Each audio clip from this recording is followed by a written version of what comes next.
champ today, so make sure you have your coffee. This is going to be a good one. Here we go. 5, 4, 3, 2, 1.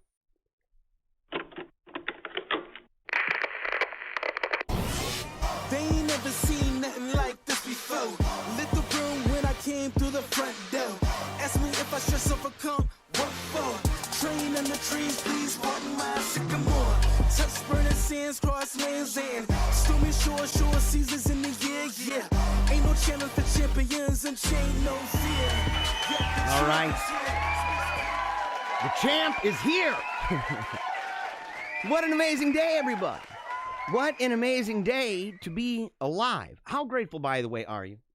How grateful are you today that you're alive? Okay. In fact, that's one of those things about the show where we sit there and we say, look, we're grateful each and every single day.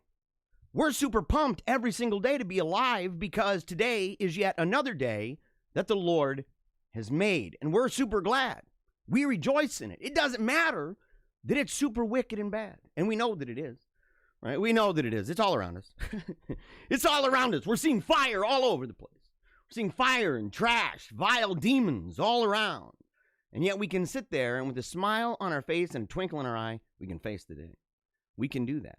And we do that here, right? We do that here. We have been doing that each and every weekday for almost 5 months. Almost 5 months now. And look, bravo. Bravo for you guys. We've come a long way. We have, haven't we? You know, I went back and I thought, I said, you know, I want to go ahead and do something, you know, where we do like an old video, kind of, you know, how I show video clips and stuff like that. And I said, let's go back to the very first episode. I thought that would be fun, right? To show the very first episode. Nope. Ain't showing none of that. There's no highlight. I don't think there's a single freaking highlight in that first episode. It was, it was bad. It's like not even the same show. It was crazy. I hadn't done it in so long. I'd never done it like this in real time, doing, you know, the directing and all that. I didn't understand how it all worked. You know, it had a weird screen the entire time. The comments were frozen, so I couldn't see any of the comments. I can see them right now. See him right now. In fact, we're going to go right now. I'll go ahead and just put that up. Why not? Bad Mama Jamma. Got to put that up. Got to put my mini-me up. I love my mini-me. He's rocking out. Look at him. He's rocking out right now. Check him out down there. Oh, man. Oh, boy. It was bad. Yes, and Bethany, by the way, did you watch the first episode, Bethany? You know, you say, oh, come on now. It was not bad. Yes, it was. It was freaking terrible. Look, I'm pretty generous with myself, right? I've got a bias. I've got a bias a little bit, a little eatsy weetsers. You know, I got to make my mini-me a little bit bigger, a little eatsy bit, man. I'm gonna zoom in on this guy just a little bit more, make him a little bit bigger. Check this out, guys. There I am. There I am. I'm still mini, but you're still me. Not as many. Not as many. So, but here's the thing. So, like, all right. It was bad. But I thought about it. I said, you know what? I'm glad it was. I'm glad that it was crap. I'm glad it was no good. Not because it's like, oh, yeah, man, that's great, dude. That's how cool is that? No. I'm glad because it demonstrates a couple things. Number one, I was willing to put myself out there, and I was willing to get back in the game. It'd been a long time.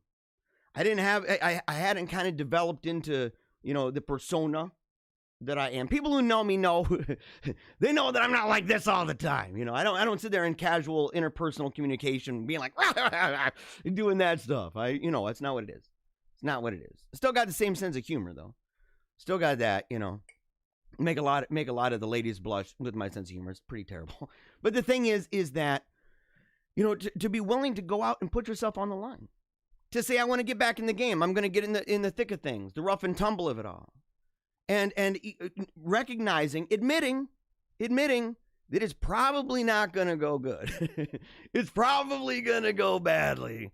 But you got to do it. You got to start somewhere. And I was actually kind of sad. I could not find the episode. Maybe the network edited it out and everything.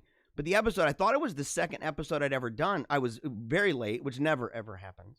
and it won't happen in the future because it's once a week and stuff. But the thing is that I was very late, and I remember talking. I was doing the carnivore diet, and I think I was on day 4, something like that.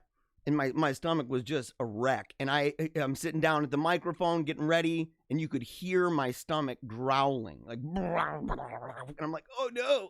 And I had to hurry up and run to the bathroom. I did. And I came back down, and I'm like, oh man. I called the network and stuff. I told him, I said, look, man, I'm on the carnivore diet, man. My stomach was angry. I had to go bad. And then I did the show, and he said it was a lot better than the first one. He was really excited about it. But he had to let me know that there was a hot mic. And I'm like, what are you talking about? He's like, everybody knows you're on carnivore diet now. And everybody knows that homeboy went to the bathroom. I was actually going to play that. And it's gone. It vanished. But, but again, and all the times that I started with the mic off, people who watch this, you guys have seen, I've gotten better.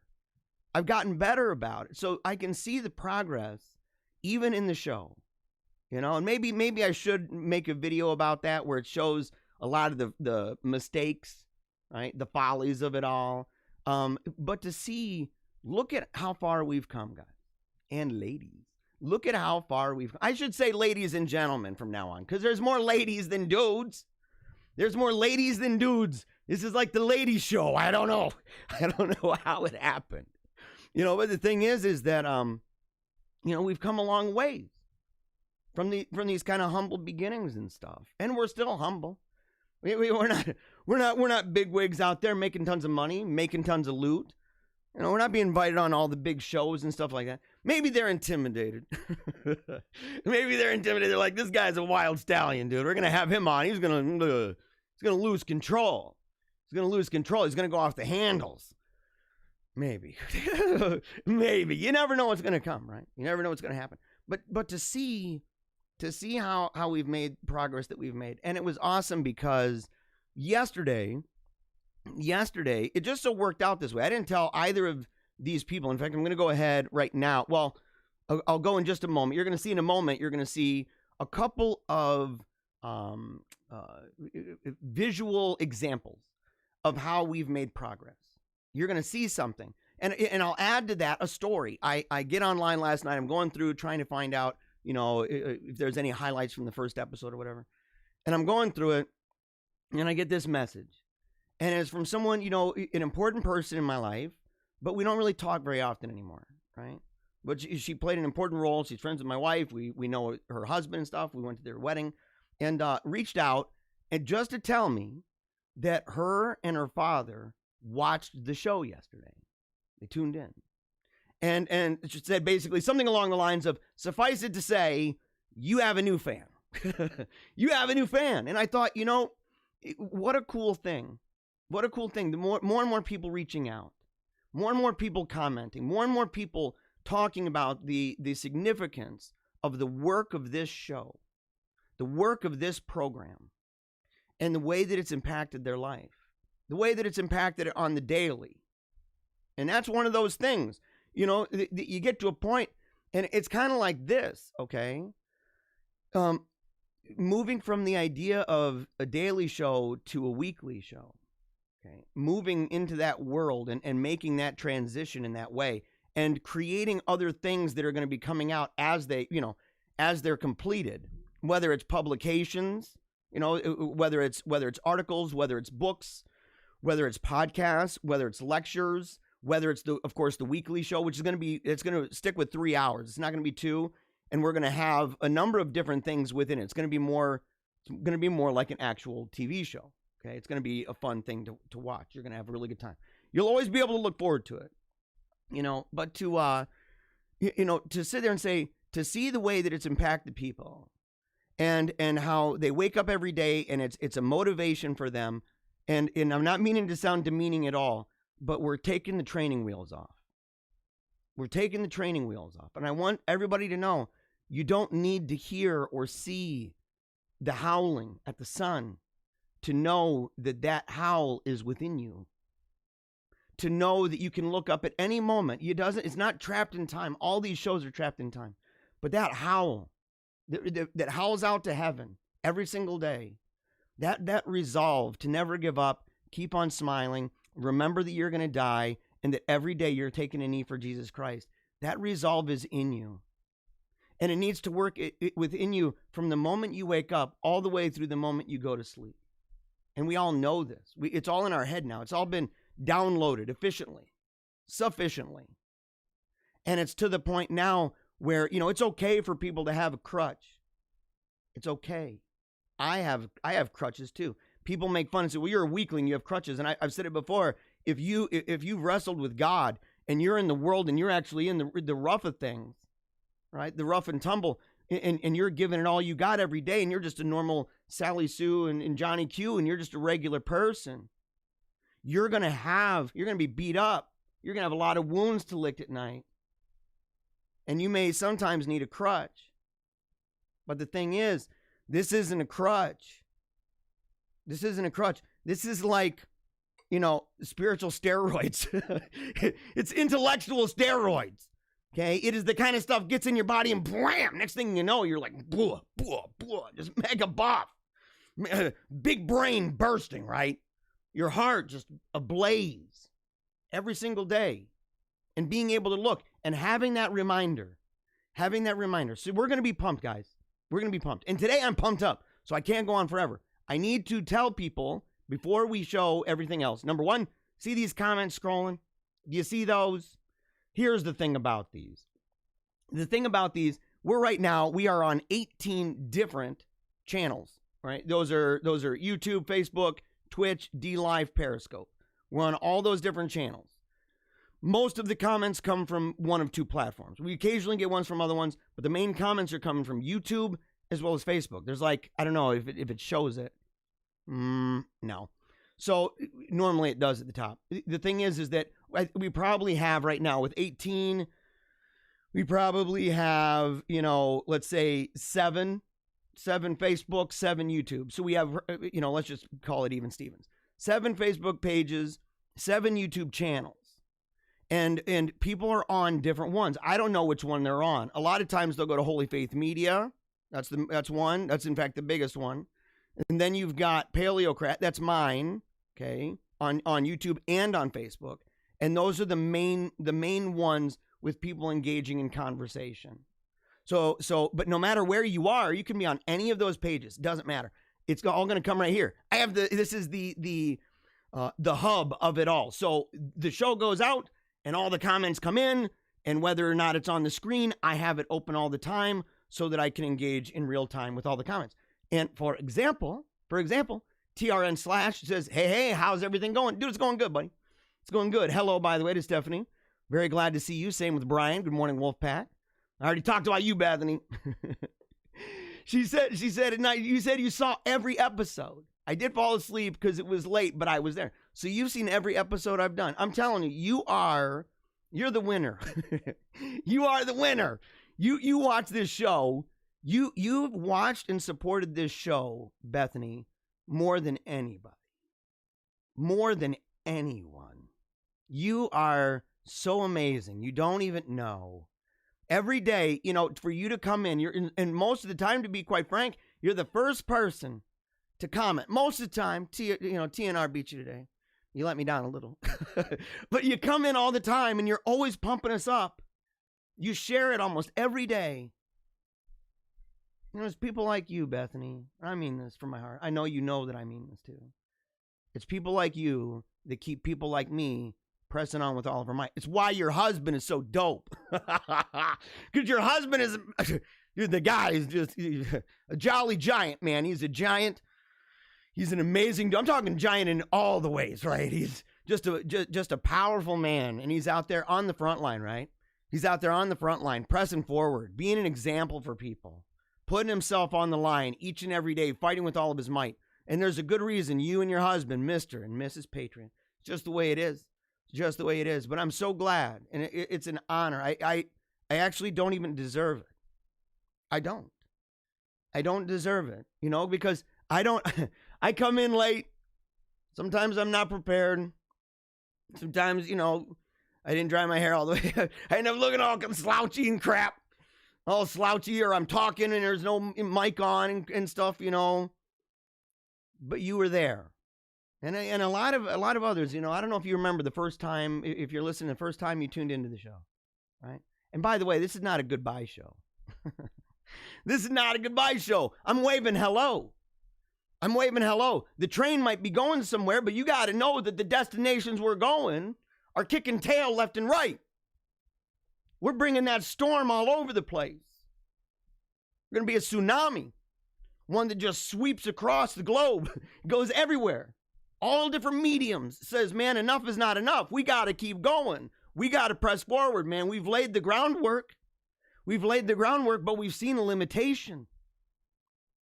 We've seen a limitation, and it can't be all welled up, man. We got to figure out ways to get that energy and to get that information, to get those activities, to get them all over the place.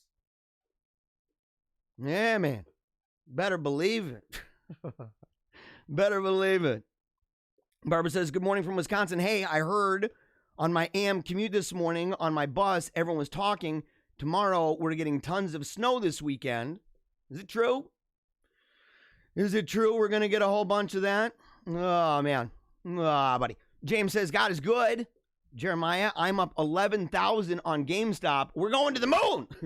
Dude, you're going to the moon. Have you guys figured out, by the way, because what, Robinhood, he's talking about that. I don't know if anybody's up to date with all the GameStop stuff. I'm following people who are up to date on it, and so I see kind of these things. But James, he invested a whole bunch of money. He's up a whole bunch of money right now going to the moon. The more you go, dude, the more I expect. I expect money, James. You told me you would. Oh, buddy. Oh, buddy, man, you know, or instead of money, you get books, whatever, you know. You can invest in the future of the show, whatever it is. Whatever it is, man. I'm grateful for you, though, buddy. You're another one of those guys, man. It's been so great getting to learn and meet so many amazing people. Yeah, and I've gotten to learn things, too. It says you've learned about the cream of tartar. I had a buddy say it was the cream of tartar, and I'm like, I don't know about that. That doesn't sound right. The cream of tartar, is that what it is? Is it cream of tartar? I didn't look it up. Katie says, God does great works through you. I appreciate it. I appreciate it. And you know what it is? It's all God. It's to his glory, because I know the works that I've done without him. And, you know, it's like, it's one of those things. You still have gifts and talents. God shines, and, you know, the sun shines on the just and the unjust. The rain pours on the just and the unjust, kind of thing. And people who don't give God the glory still do great things. But at the same time, it's a different thing. It's a different energy. It's a different impact. And so, but then again, you know, look, the way I look at it, I say, you know, God speaks through the mouth of donkeys. And so if that's the case, if God can use a jackass, then he can use this one. He can use this one right here. And he is. And I'm grateful just to, you know, as imperfect as I am, as flawed as I am grateful each and every day. And I recognize it and say, God, you gave me these gifts and talents. I'm not the same person I was before. I'm not the same person I was when I was young. The impact of God on my life, on the way I speak, the way I think, the life of my mind, my life overall is without doubt. You know, it's the only explanation. All right, let's see. Since you only do one show a week, I expect your book to be J.R.R. Tolkien level perfection. Dude, I'm striving, bro. I'm striving, bro. I'm doing my best, man. The book is going to be dope. It's a fantastic book, by the way. Let's see here. Your show is the highlight of my day. Brandon Robinson. Really? Dude, I'm really grateful, Brandon. I'm really grateful. And look, that's why I want to make it so that it'll be the highlight of your week, but that my work will be, in fact, maybe the highlight of your day. That you can know that if you don't see me, that you're going to find out why by either what you see, what you read, what you hear, and you're going to see the different ways that my activities are going to manifest themselves in the world. Okay. So it's not like, well, I'm just reserving. Look, if I had to pick and say, I want to do 1 day a week or I want to do 5 days a week, you better believe I'd want to do 5 days a week. But I'm a one-man mariachi band here. That's a tough deal. I joke around about the staff. The truth is, my wife, she helps with like the store and stuff like that. But the truth is, man, I ain't joking when I say my staff is like, most days out of the week, my staff is made up of my wife, our 4-month-old son, Wolfgang, and our 2-year-old Lucian. And believe it or not, they're not really helping me assemble many stories. They're not putting together a whole bunch of stuff. They are bringing my coffee, though. They are bringing my coffee. And bringing a smile to my heart every day. They're happy little sunbeams. Happy little sunbeams every day. And without them, it's a major ingredient. It's a necessary ingredient. But it's not sufficient to do what I do every single day and still have time to accomplish other things that I want to do. And that not just that I want to do, but that I feel compelled to do to maximize the impact of the wolf pack. That's what it is, man. Look, it's nice having the wolf pack the way it is. You guys will always remember, you ladies and gentlemen shall always remember that you were at ground zero. You were on the ground floor of this amazing thing. And just watch how big we get. Just watch the impact we have. You just watch and know that you're part of it. You are those foundation stones. So when you see that massive palace, you see this massive thing, and it's no longer a joke about Castle Paleocrat. I need to be like V-Dare and buy a real freaking castle and say, look, we're getting a moat, guys. We're getting a moat with crocodiles and stuff. We're gonna do it. We're gonna really have one. Not lying either. We're really gonna have one of them buggers. That when we do, you can look at the beauty of all of that. You can look at all the books when they come out, and you've got books and you've got pamphlets. You've got productions, you've got lectures, you've got speeches and all this stuff. And you're seeing Paleocrat diaries spread all over the place, exploding like an atom bomb all over the place. You can always remember that you were at the ground floor of it all. You were those living stones that helped to animate me every single day to give it my best. Every day. Every day. Bottom line, man. Bottom line. I'm so grateful. I am so grateful. I'm grateful for you, Brandon Robinson. I'm very grateful for you. If it's tartar, it's gooey. Okay, yeah, okay. So, okay, last couple comments. Let's see. Brian says, this show has given us knowledge. With Christ, we turn that knowledge into wisdom. Time for the wolf pack to let our lights shine into the world. Dude, thank you, bro. Thank you. We're all, you got to just realize, that as this has gone on, you're getting that deep inside, that light within you deep inside. And it's building up and building up and building up and building up. And finally you let it out. And the thing is, you got to realize that light never goes away. That light is shining brightly even in your darkest moments, especially in your darkest moments. Because as it's getting darker all around you, guess what?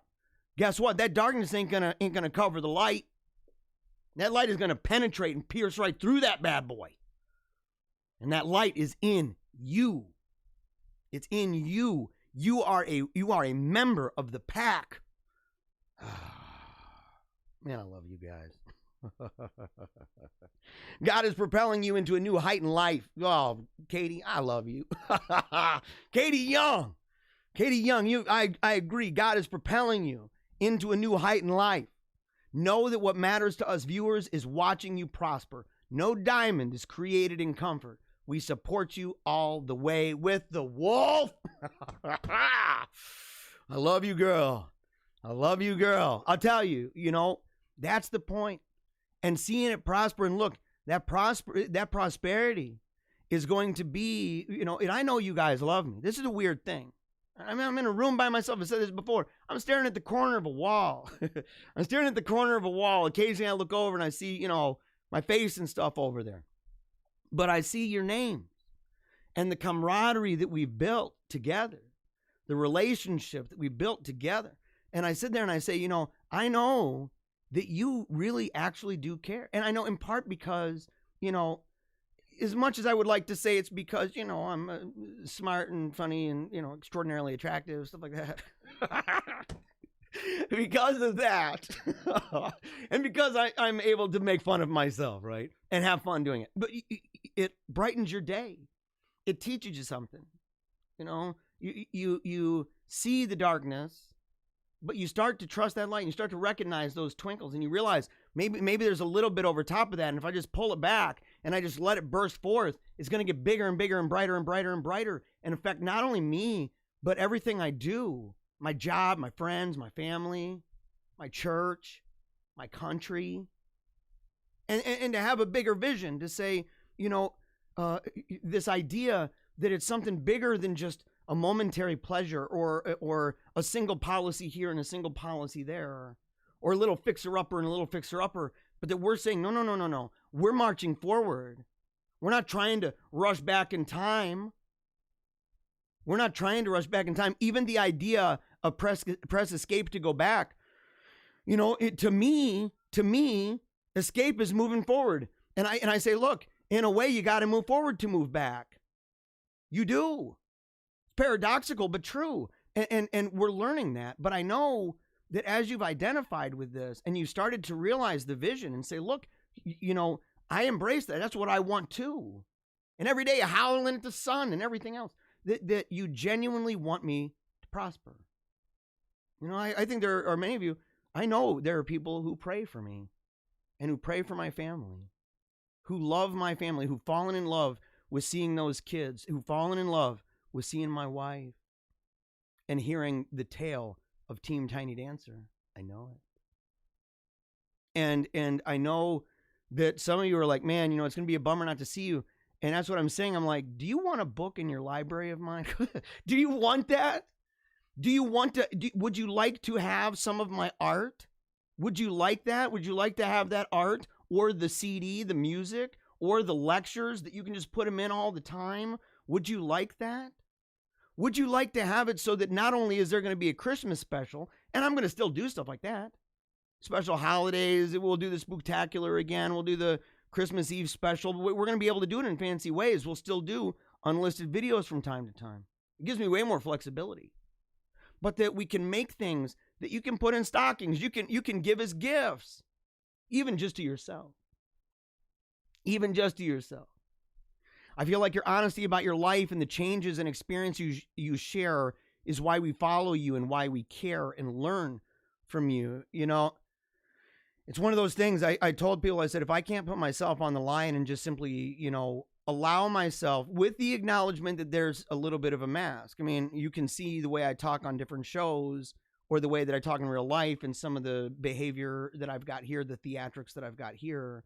People who know me know there's a little bit of a difference, right? But at the same time that I'm able to do that while also talking about things that are real to me. I'm not making crap up, by the way. Like I'm putting myself out there, and I don't have to crank up tears with people, because if I'm pouring my heart out to people and I'm just accepting how difficult things can be, or the difficulty of going through something, or the joys of knowing that people love you and care, being honest. And I think that that's the main way that people are going to identify with something. It's not just simply teaching them about what's true. That's important. But I think that it's within the framework of things like narratives, stories. Tell your story. And I'm willing to do that for my own, even to the point maybe of embarrassment, to say, I'm not proud of what I've done. And some of that's going to be in the book. I don't make myself, by the way, in the book about my daughter's life and death with cancer and how God used that to bring us back to the faith. Look, it's called She Danced Me a Story. You want to talk about a guy who's not perfect? Yeah, I'm way under lots of buses throughout the book. I don't make myself a hero. I'm not like, oh, and I was dope. I was the best. No, dude, there were times I was a monster. There were times it was really bad. And it's me. And I think that making that the real thing, it's easy. And look, I don't have the trappings of some people. I know that there are shows out there, and this isn't to dog this, but it is to say that there's a spectacle that can be enticing. Take Fulton Sheen, okay? Fulton Sheen, the cape, the vestments, the surroundings, some of the religious shows on EWTN, the surroundings, those create for the visual person watching a spectacle that creates frames of mind, okay? And sometimes those things can, and I'm not saying that of Fulton Sheen, I'm only using that because of the spectacle. That's all it is. How many people wear a cape, for crying out loud? I mean, And so, that's all I'm saying about it. But the idea being, take TBN, right? I can throw them under the bus. So TBN, you take those guys, and they've got all the spectacle around them too, right? They're props, by the way. For him, at least it was investment. For them, they're props. And you sit there and you say, those things create a framework of mind for the viewer. They help to. And I sit there and say, if I have any props like that that create a framework of mind, it's me throwing myself out at you and saying, look, this is what this is. These are lessons I've learned. These are experiences I've had. These are mistakes I've made. These are visions and hopes and dreams that I hope one day come true. But this is the humility that I've accepted for my own life to say that even if it doesn't, it's okay. Even if it doesn't. And even it going so far as to say it probably won't. That it probably won't. I don't ever anticipate ever being somebody even remotely as popular as someone like Rush Limbaugh in the history of this of communication like this. Tucker Carlson, Father Coughlin. It doesn't matter. Any of these people who, whether it's TV or screen time stuff, whether it's audio stuff, Joe Rogan. No matter what, I don't ever even anticipate getting anywhere remotely close to that. Never. If I do, wow, that's remarkable. If I don't, then I say I kind of expected as much. It's okay. And that's one of those things that I'm like, we got to do. We got to be okay. I'm glad that you can learn from me, and I hope that you've accepted that you can even learn from the mistakes. You can see the mistakes that I've made and say, you know what? And I can learn from that. It's not always what Jeremiah says. Sometimes it's the stuff that he does, and even some stuff that he does that sucks. It's what it is. Wall Street Bets called it right. Big short interest in GameStop artificially pushes stock down. The ordinary people get together for a short squeeze and make tons of money. Yes. Right here, be not afraid. St. Pope John Paul the Great. The smallest light can shatter the darkness. Brian the Great. I love you guys. Let's see. Love is not love until it is given. A bell is not a bell until it rings. Doubts already, but not carry you far. Not sure about, I don't know what the end part means.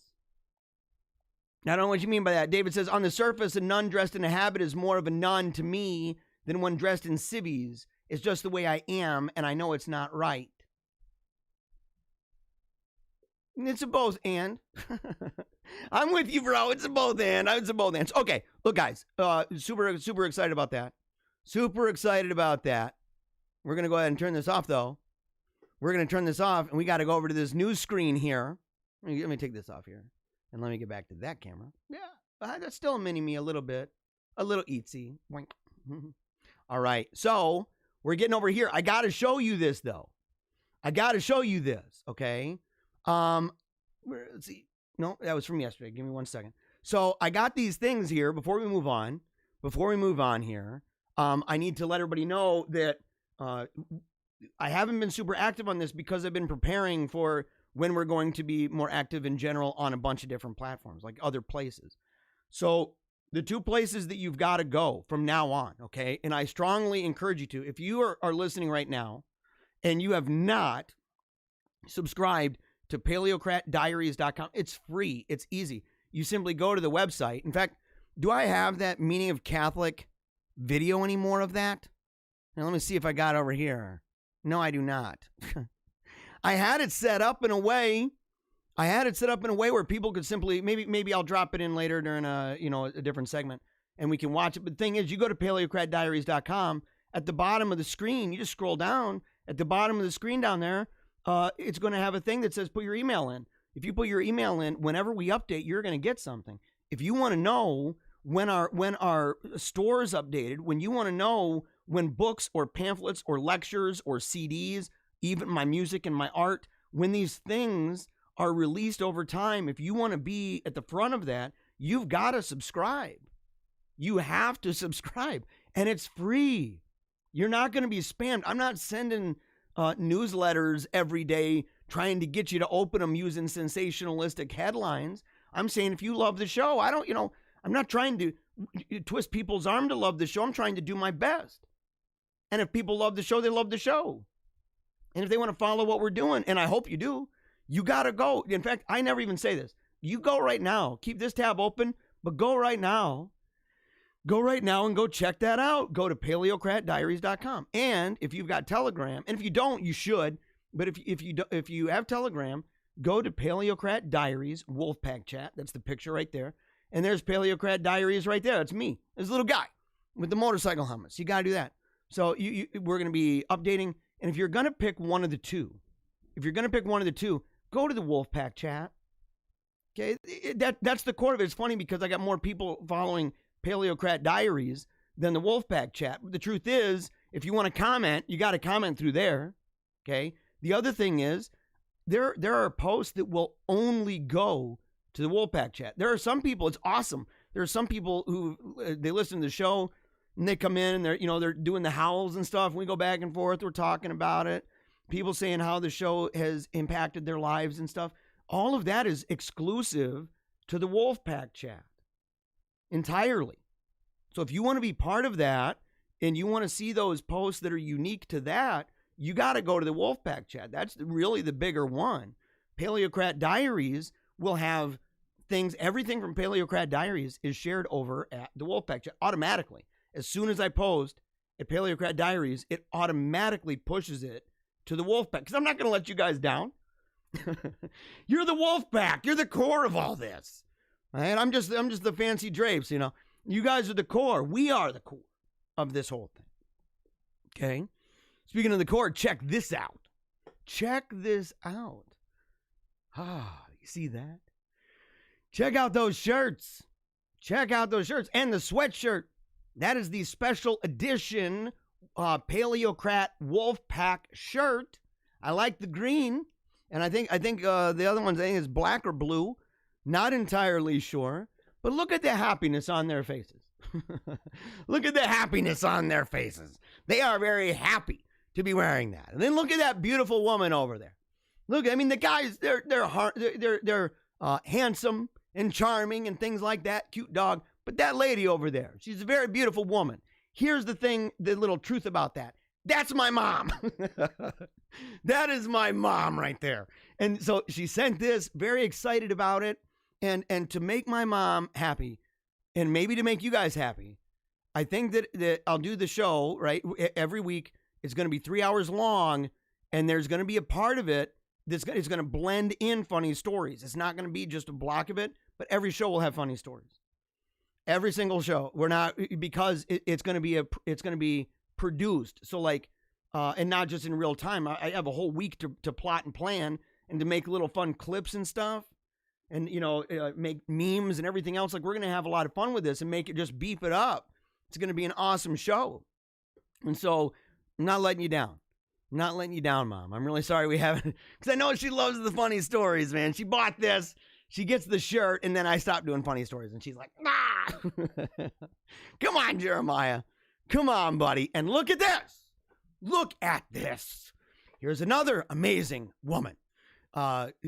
She got this shirt or sweatshirt that's got the we gotta come up with I don't know if it's straight to the dome. What should we call that shirt? What should we call it? Right? I don't know, because the other one's the war cry. That could be war cry too. That could be war cry too. They're both war cry.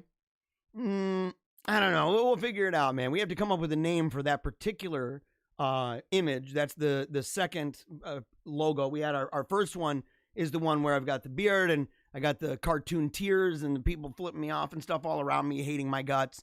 And I'm sitting there like that. It's war cry. And then this one right here might be thunder and lightning. I don't know. We're gonna have to come up with something like that. We're gonna have to come up, maybe put lightning in the background and do that. Maybe put storm clouds all around.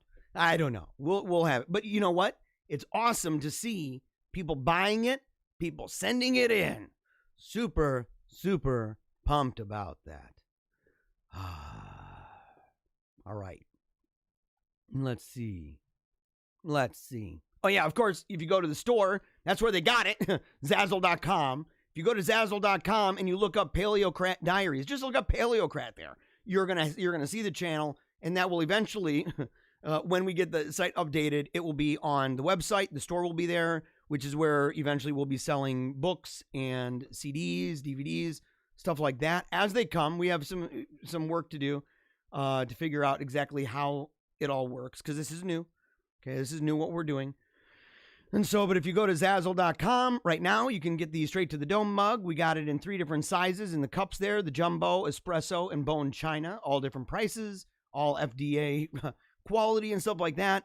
So, fantastic, amazing. Able to be put in the dishwasher, able to be put in the microwave, not the plastic. Okay, I don't think. You don't want to do that. But the coffee cups and coffee mugs, stuff like that. And of course, we've also got the sweaters, the baseball cut shirt, and there's all different kinds. These are only just a couple. I think altogether, the women's selections, I think there's like 7 different styles or 10 different styles a woman can get, and same with a man. And so these are just a couple of those that you can get, and the different styles that those happen to be. And of course, it also, every image that we've got that we use can also be put on things like a keychain, pin, magnet, sticker, button, doesn't matter. And you can find all of that, of course, again, at the Zazzle store. So, all right. Now, here's the deal. Here is the deal. I'm going to go ahead and let's see here. Someone said, Jeremiah, your cartoonized picture. We need that. Yeah. It's true, man. You do. And look, we've got it. That's the one, man. One with my cartoon eyes. Okay. That's the war cry. You can get that. I think you can buy. Can you buy that with a shirt? I think you can buy any shirt with any of the images we put up. I think, and I'll confirm that. Ailey would be the one to do that. Okay. Now, we got to move on. We got to rock this out. It's time to roll. Before we do, we're going to do this Wolfpack cry. We are going to do the Wolfpack song. I'm not going to skip it this time. I accidentally, how long did I go last time? I was like way into it. I'm like, oh crap.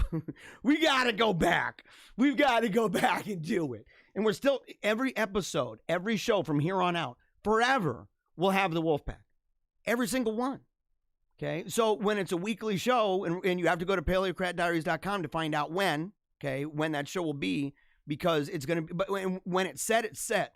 It's not going to be like every day where I got to scramble to every day get stuff together. I have time to do it, and it's going to be ready the night before. And then you just simply rock it out, So it's going to be an amazing show.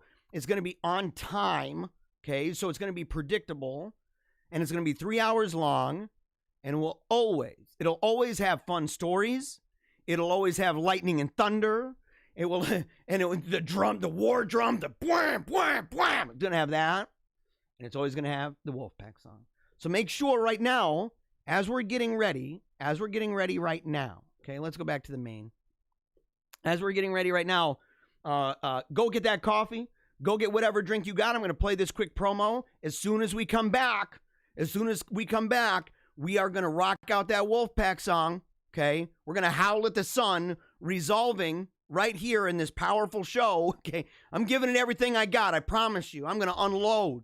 We're doing the best we can every day, but especially today. And we're going to push and push and push. And we're resolving right from the get-go. Today and every day, we are going to give it our best. Every single thought, every single word, every single action, everything. We're giving our best because we don't know when we're going to die. We don't know. And we're grateful to be alive. And not just grateful to be alive, but grateful to be who we are. Grateful to be where we are, when we happen to be. No matter how hard it gets. In fact, especially, and I hope that we've gotten to the point. That we can sit there and instead of complain about the day and age that we're in, that we can thank God, and the worse it gets, we can thank him even more and say, you know what, God, I am so fortunate. I am so grateful. I am so thankful to live in a time that is absolute hell all around me, because that means that burden of the crosses that I'm going to carry with you and cast my cares upon you, that I have more reasons.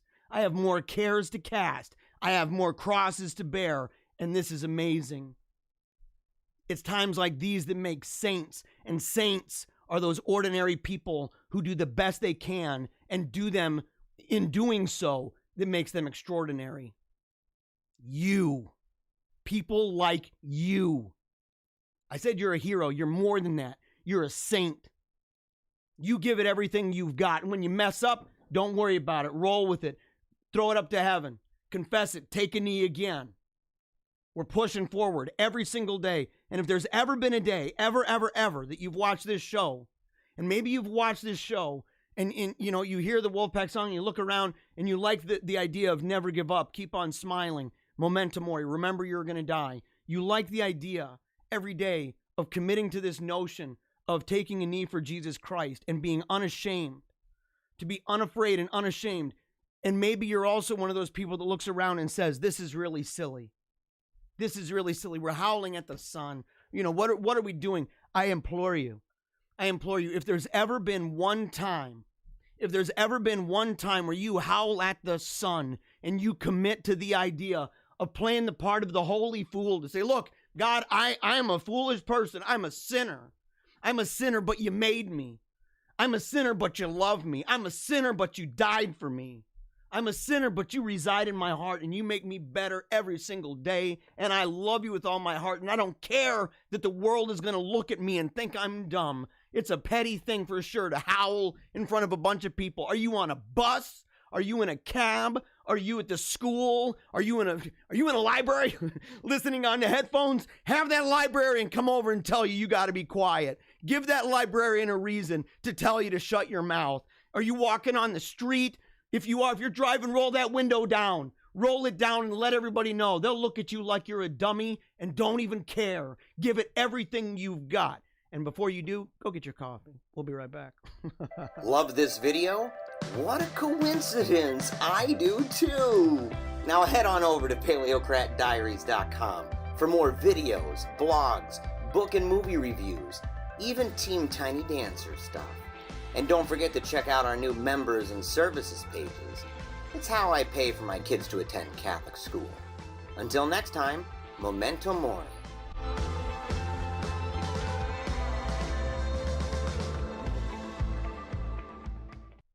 All right, here we go. There we go, right there. Come on, everybody. Get out that camera. Get out that camera, record yourself. Send it to us. Howl at the sun. For Christ the King.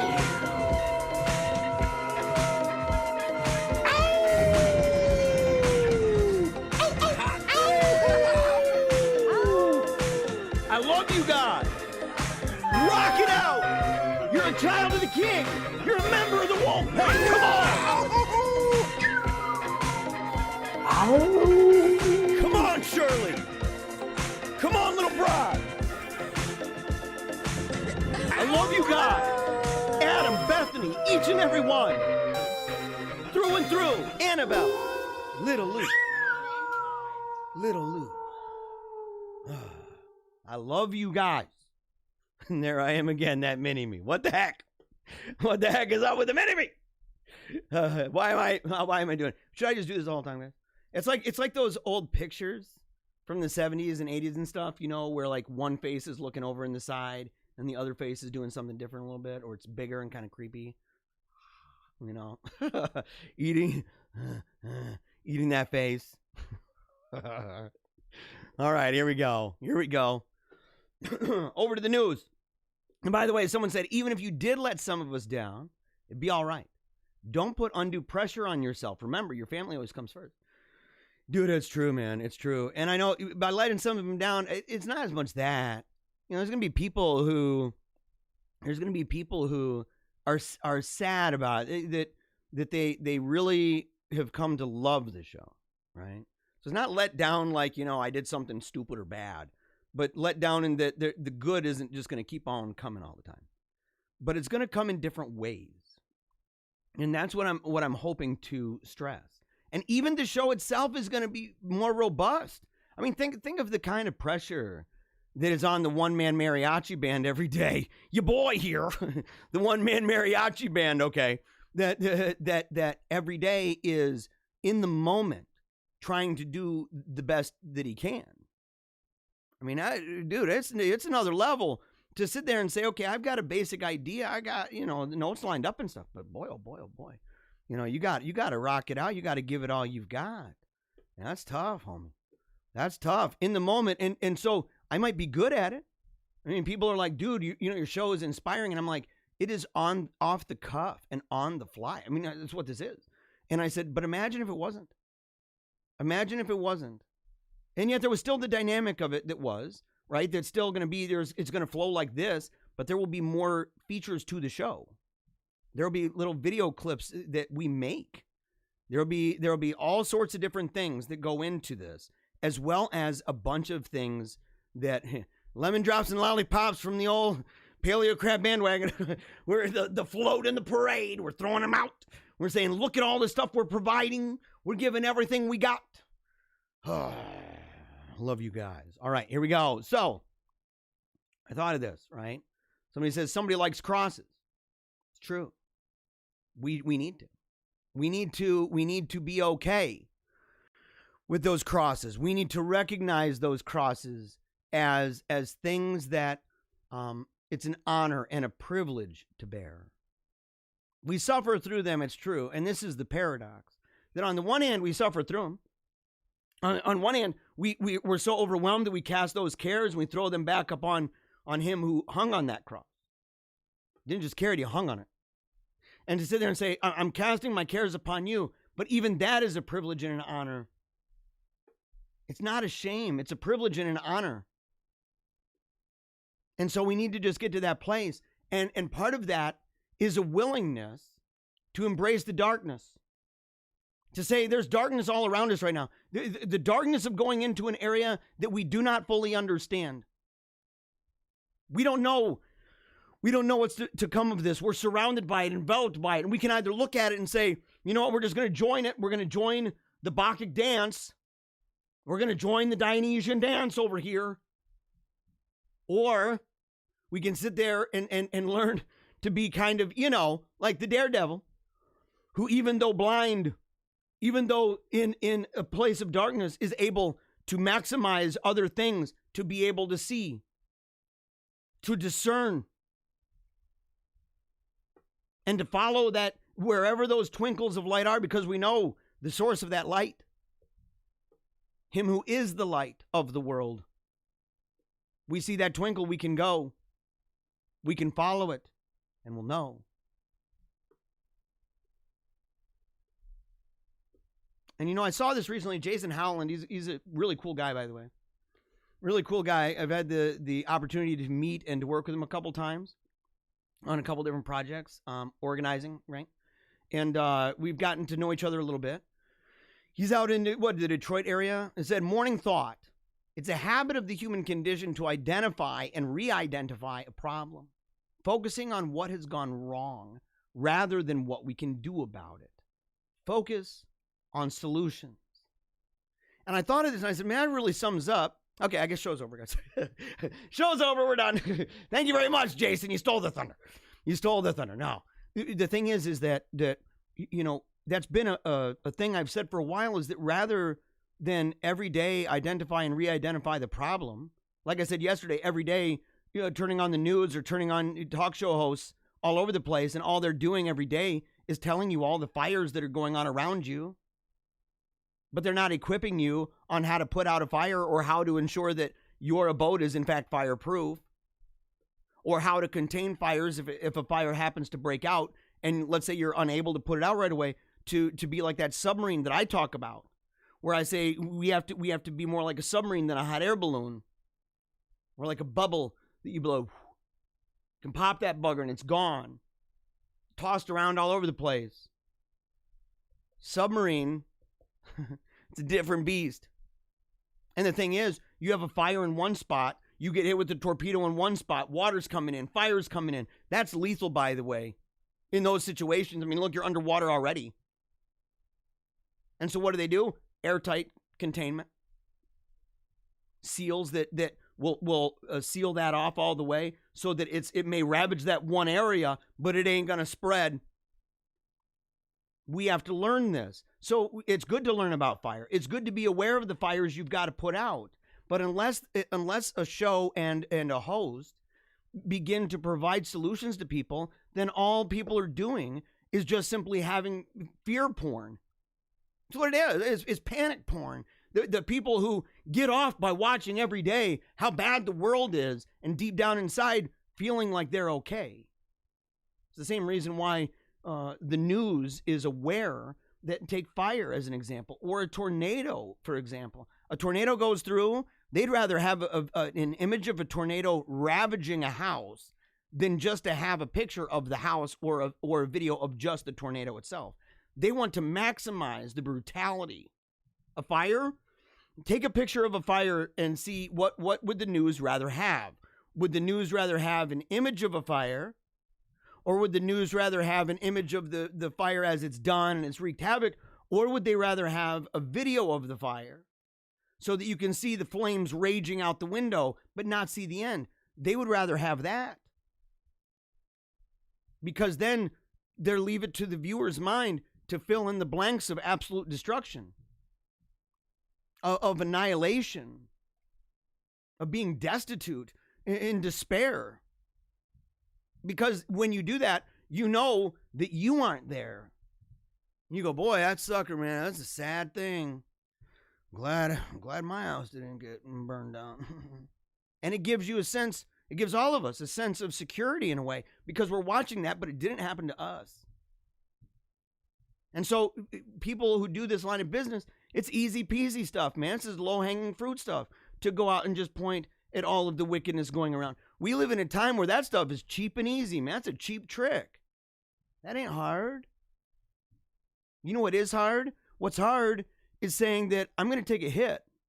I'm going to take a hit and not play on the fear porn fantasy of people. I'm going to do something and maneuver in such a way that is hard, that takes discipline and focus, that says you have to set back. You have to put yourself in a place that you have to recognize it's not going to be easy. It might not be fun. Who would rather have homework? What would you rather do? Watch homework, or do homework, or watch a movie? Most people would rather watch a movie. I'd rather do some work. I enjoy reading. I'm a nerd. But it's a tough call even for the nerd, because it is a habit of the human condition.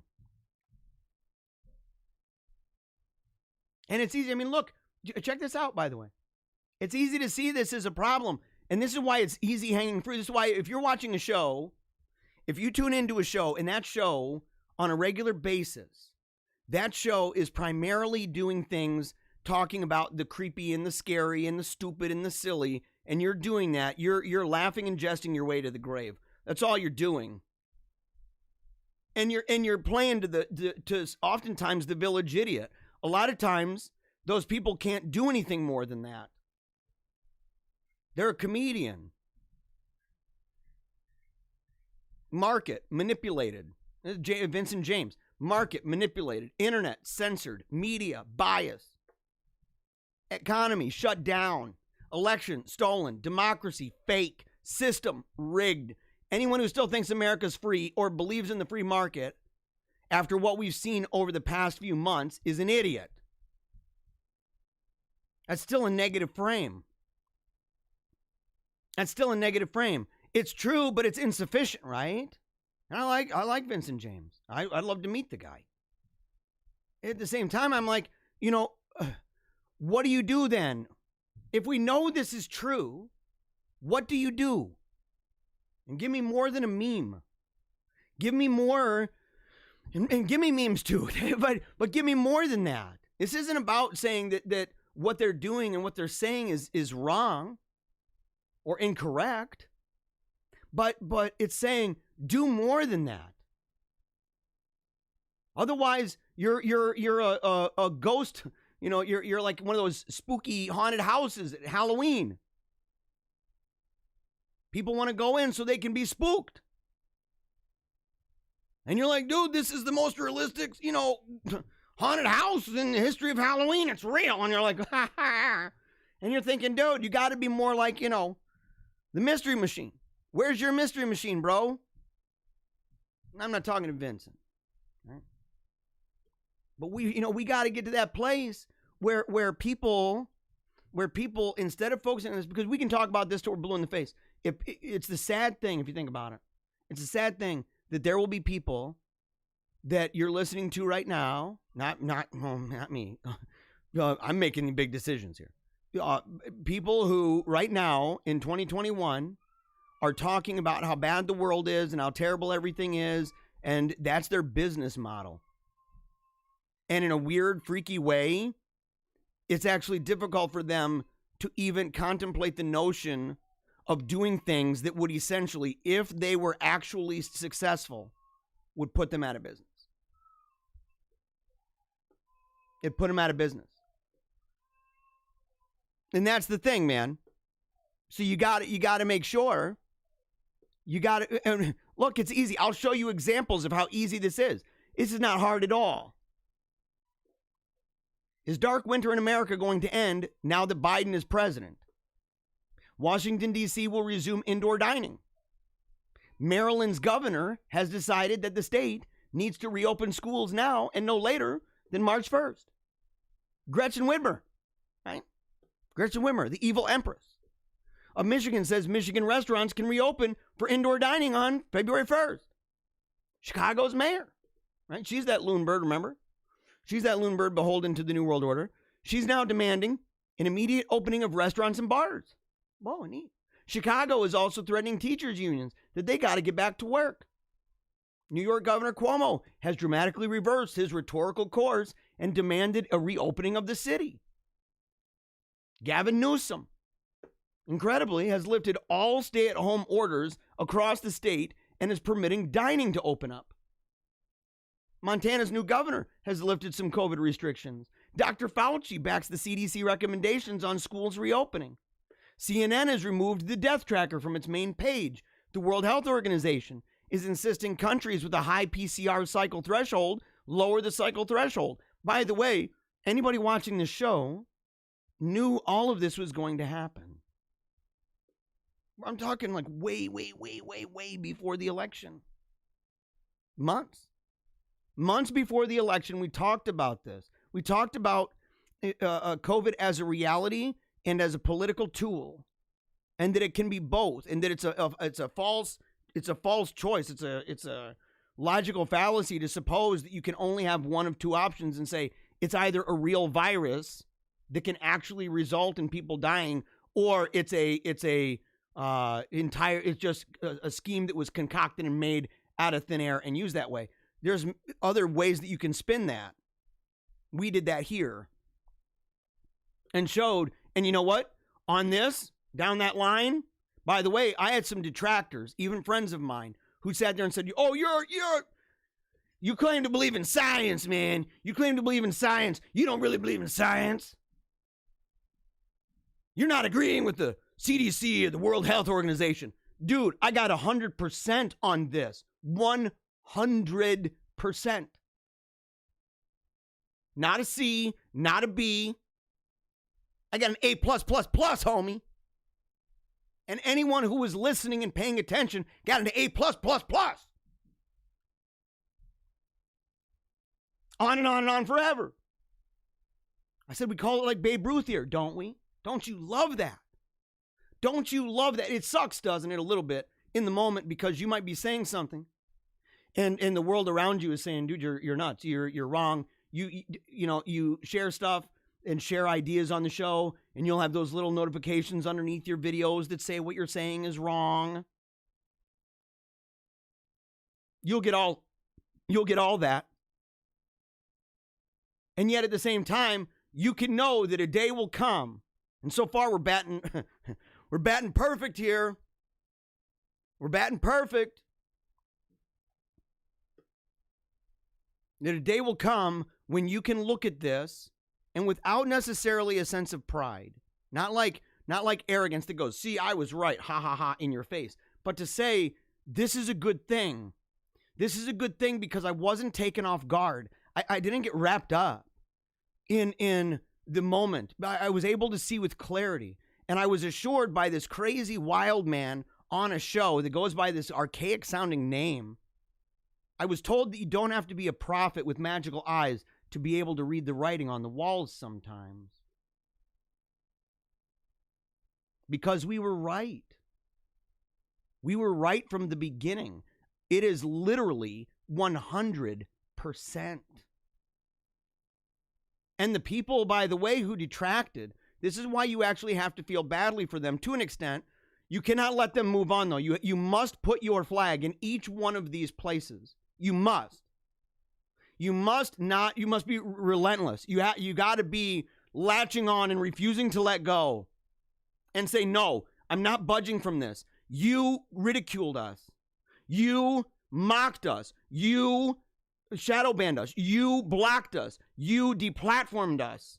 Depersoned some of us. You did all of that. You made us sound and look like crazy people. And in the end, we were right. You need to be a penitent that goes in front of some buildings, laying in some sackcloth and ashes, and be there for everybody to see, because you on this got a 0. You got a 0. And we are putting the flag there. This is ours. We won. And you know what? If we get 100% on that, there's a good possibility that even the underlying assumptions that went into the calculations are true. Scientism sucks. Leftism sucks. It's wrong constantly. All the time. It is wrong over and over and over and over. And our calculations are true. Our calculations, in the end, always win. And you know what? They think their escape hatch is going to work. Well, we changed our mind because of new data. No, you were wrong from the beginning. You changed your mind to what we had. And we had the data. We had the arguments. We had the logic. We had the presuppositions. You lose. You lose. My flag. War cry. War cry flag.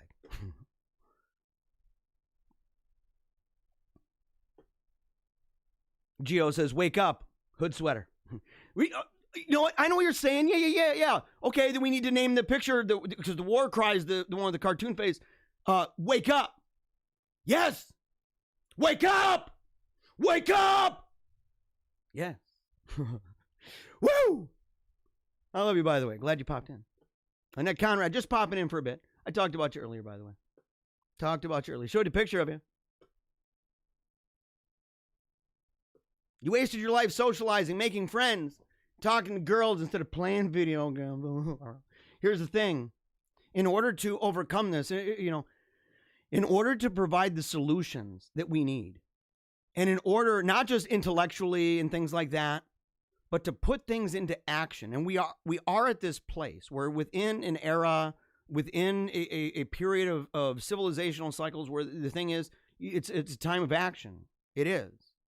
And we're going to need to be realists. We need to be. We need to be visionary. We need to see what we're driving toward. We need to trust in Christ the King. We need to press the divine rights of Christ the King over the social and economic and political spheres of life. I like that idea of calling ourselves the divine right. I believe in that. I'm definitely 100% a member of the divine right. Like, there's no doubt about it. Some people are like, well, I'm whatever brand of right-wing stuff people are. And I'm like, no, I'm divine right. That's what that is. Period. Endo story. But we got to get past this. We got to get to the place where socializing, where we make friends, where we network, talk to some girls. Girls talk to some boys. To get back to that place of reality, to get back to that place where action is truly, truly effective. And not left to the whims and fancies of some algorithm that's constantly changing. Within the hands of masters of the universe who hate your guts. Get back out into nature, guys. Get back out into groups. Start meeting at homes again. If you haven't met at somebody's home in a while, ask yourself, how badly has COVID and these lockdowns, how bad has it affected me? Ask yourself. Break free. Call a friend. Say, look, I want to get together at my house. Break free. Say you want to get together and have some dinner. Break free. We want to have a men's group that meets at the church. Break free. Wake up. Because we got to dance. We are in a dystopia, and I had to use it again, one last time. We have to be able to dance. We are war ready, aren't we? We are war ready. We have been equipped. This show has worked for months. Think of how many times we've been right. Think of how many times we've called it straight. How does it feel to be on that list? How does it feel to be the honor kid, the honor roll? You can look at how many other shows. I'm not even kidding. How many other shows? You take just the Color Revolution as an example. Take the Color Revolution. How many shows did you watch who talked about the Color Revolution after this one? And when they did talk about it, maybe it was like 10 minutes. Then they had to go to a commercial break. And then we talked about it a lot. We broke it down. There was no intrusion from some commercial sponsor. Screw that crap. We're talking the Color Revolution, not Colgate. How dare a commercial intrude into a conversation about the possibility, and in my opinion, probability, that we've been enduring a color revolution in our own country, at our own hands. Oh, but you got to get that erectile dysfunction stuff. I mean, no offense. I mean, I'm quite confident it's helpful. But at the same time, how dare you? How dare you? How dare you have these commercials jumping in, stopping the conversation, limiting, not even stopping it, limiting it to that commercial format that says we're going to have an expert on to talk about some evidence, and you've got like 3 minutes to talk. How dare you? We didn't do that here, did we, guys? We didn't do that here, did we, ladies? If we talked about a topic, we could talk about it for a long time. That's one of the reasons why I'm saying we need to do lectures. We need to do DVDs. We need to do CDs. We need to do pamphlets and books. That's why I'm saying we got to do it. We need to be able to go deeply into these topics and make them available for people at a reasonable price even. Maybe portions of it, of course, for free.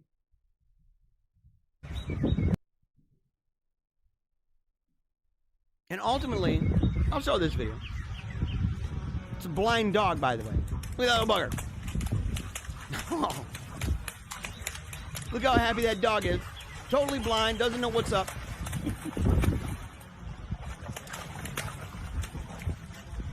Having fun. The innocence of this. Because if we get out and about again and we get back, we don't want all the old normal, by the way. I don't want to return entirely to the old normal because I believe the old normal is in part the reason why, number one, this has happened. Number two, that we've accepted so much of this happening. We're only accepting the new normal in part because of consequences of the old normal. What I'm saying is we need not a great reset. We need a great restoration. I talked about that with Pope St. Pius X. Talked about that at the Great Restoration, the restoration of all things in Christ Jesus, in Christ the King. And how broad that is, how we are bringing in everything to subjection to him, restoring and reconciling all of those things to him. The renewal of the natural order. It's a millennial thing, by the way. And it's not just that. To sit there and to find ourselves in a place where we experience new things, where we have joy in our heart, not despair,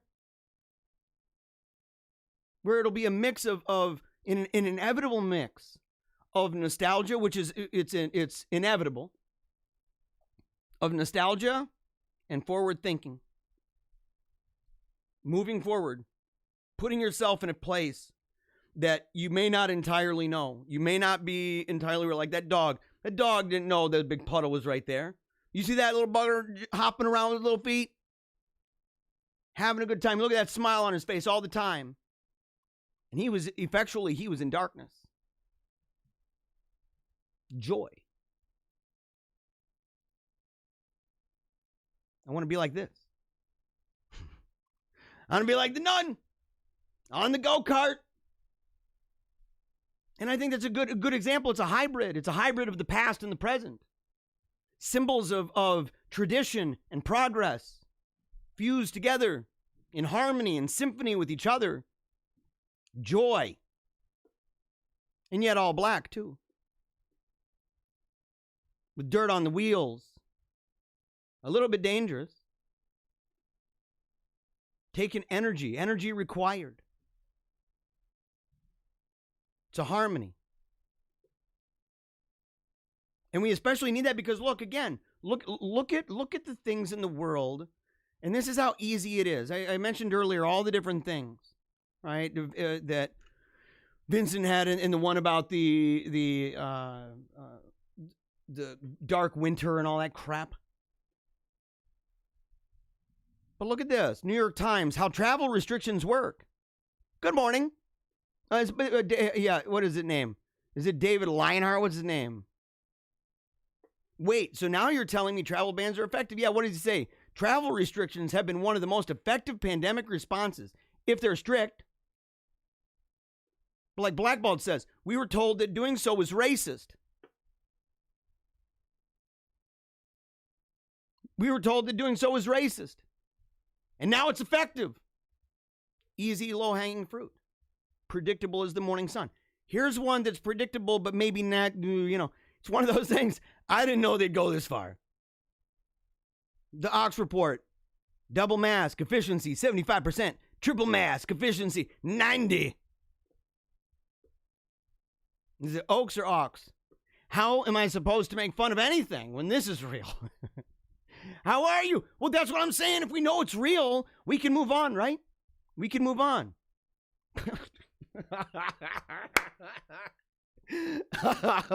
Trust Dr. Fauci's plan. It's very scientific.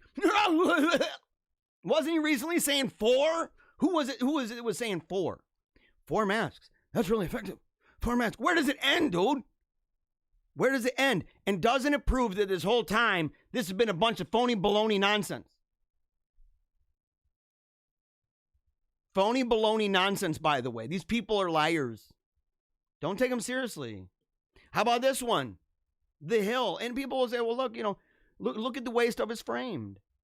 Again, it gives us confidence. None of this to say, oh, look at the fire, but to say, look, you don't need to really do this anymore because we've been able to make these predictions without focusing all of our attention on the fact that there's fire all around.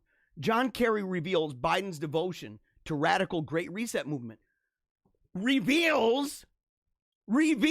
You think that's a reveal? We've known this. We have known this because we know how to put 2 and 2 together. Everybody's like, oh, look at the great reveal. Oh. No, it's not a great reveal. We have known this. Again, we didn't need them. We didn't need them. We didn't need the media. Did we? We didn't need that. We were able to put these things together, even in part from just the philosophy of history. And I want you to really think about this. I didn't get all this information and these predictions about how this stuff pans out and what's happening in the world. I didn't get all that because I'm just reading a whole bunch of news all the time. I have a philosophy of history. I have a worldview. I have one that takes very seriously the idea that, you know what? This battle between the city of man and the city of God is real. That angels and demons are real. That people are sinful. And that the sin of man causes us to have a revolutionary spirit.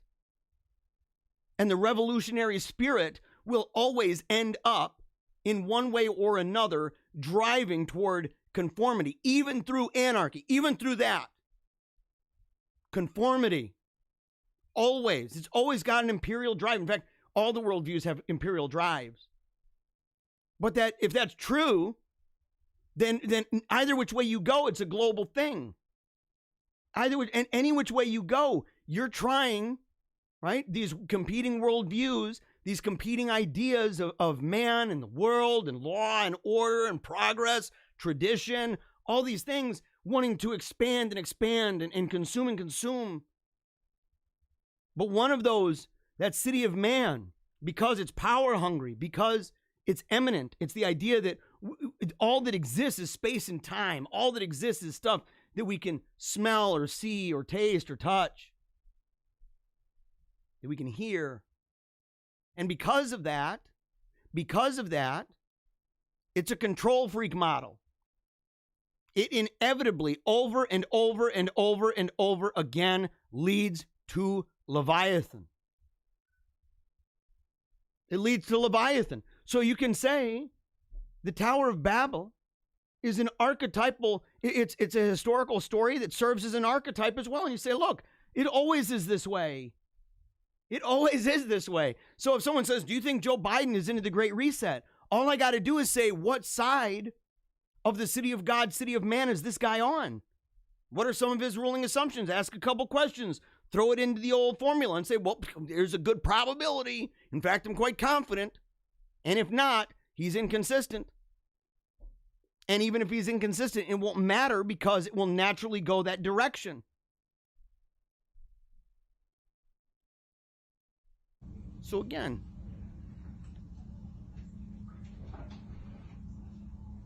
thank you for calling Pfizer First Connect. This call may be monitored for quality assurance. If you are calling about the Pfizer-BioNTech COVID-19 vaccine, please visit www. Thank you for calling the Pfizer-BioNTech COVID-19 vaccine customer service center.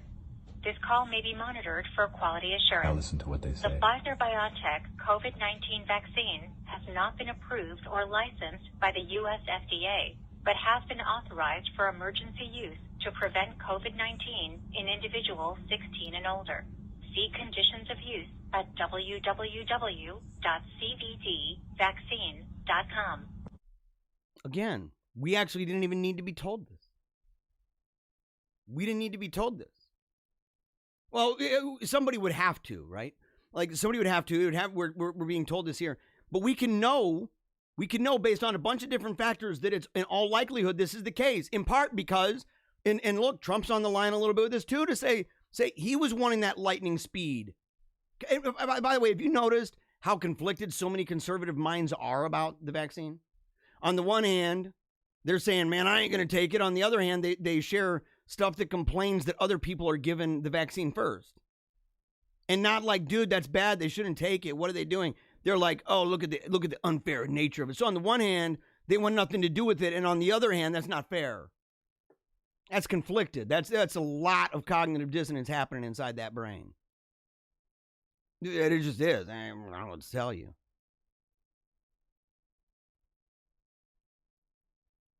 Let's see here. Hold on. I got to get down to that. Okay, here it is. Now, this one I actually had to see. I don't know if I would have predicted this. China rolls out anal swab coronavirus test, saying it's more accurate than the throat method. Yeah, just wait till Fauci starts talking about this. Everybody's got to take it in the butt. Everybody's got to get used to pegging. All the boys, it's what you got to do, guys. Everybody's got to get used to it. The old swab, which, by the way, there's I believe it's in the United States. I should have taken a screenshot of this, but basically it's regulations regarding if somebody is uncooperative, like what the Department of Health would be able to do. And part of that, it might be Australia or Great Britain. I forget which one it is, but either way, Western, right? And they're able by law to take off and remove pants and underwear. It's laid out in the guide, right? In the policy itself, in the regulations. So you're like, well, why is that the case? Because of this. They're like, well, yeah, if a person's resisting, we don't want to use that. We want to shove it up his butt. Everybody on the planet, 2020, was a crappy year, LOL. 2021, hold my beer and bend over. That's true. That's true. Again, easy pickings.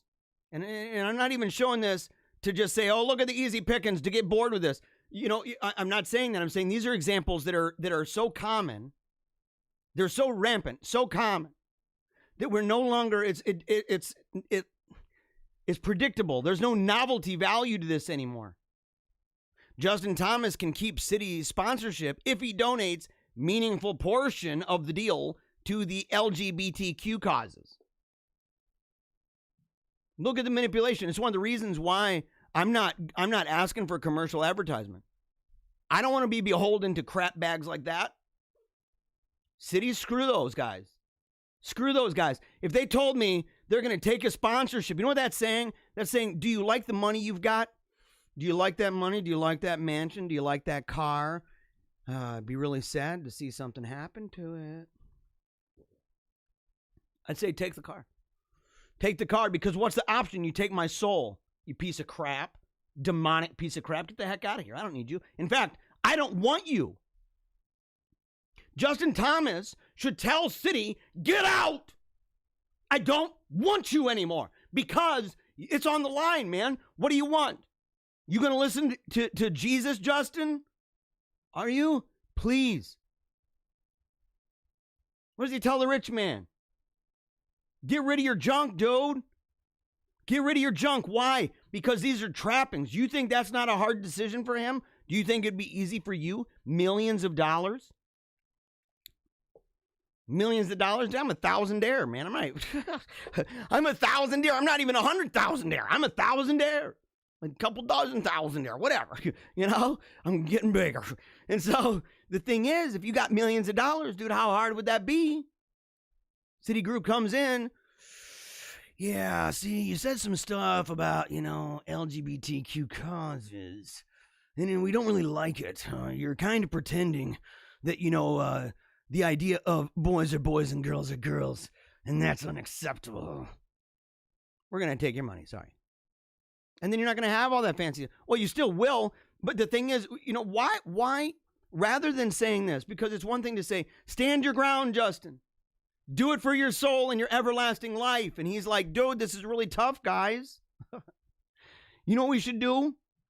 Why aren't we coming up with ideas where we work together with other large groups and create collectives that sponsor people like this? Why? Why are we just leaving it to the billionaire class and crap? Why are we doing that? Why don't we sit there and say, you know what? You speak for me. We have a collective of people that network together, and we have ideas, form an organization of our own that's made up of a whole bunch of smaller organizations, and say we actually endorse people like this. And anytime, look, if we endorsed and we said, no, we actually support you standing up for boys, standing up for girls, standing against the idea of the pee-pee and the poo-poo and stuff like that. We're standing up for you. We support you. We want you to know. We want you to have that logo, man. We support this. Why don't we do that? You know that it's going to come where if that happened, you'd have more people. ACLU, Southern Poverty Law Center, SPLC. Bleh. You'd have them, a bunch of scumbag perverts, commies. You'd have them. They'd come in and they'd be like, oh, well, you know what? These groups over here, they would throw us all onto the bus. You know what? Who cares? They already are. And if they say, well, you know what? Other groups need to drop their sponsorship, then we got to get more. We got to work harder. Otherwise, we're just telling people, you know what? Do your best and, just drop the money. We have to be realistic about this. And you know what? Why not show these people that we care? Why not show them more than just, thoughts and prayers? I hate that crap. Like, I like it. But at the same time, like I said recently, I said, dude, how many thoughts and prayers do you think you're going to be held accountable for when you're standing before the judgment seat of God and he's judging you for what you did and did not do? It's going to be tough. Why don't we start doing stuff? Instead of just thoughts and prayers. Do those things. If you say it, you do it. But if you don't say, you say, look, man, I'm putting my faith into practice. I'm putting faith with works here, man. It's flushing itself out. My faith is at the core of this, but it's flushing itself out.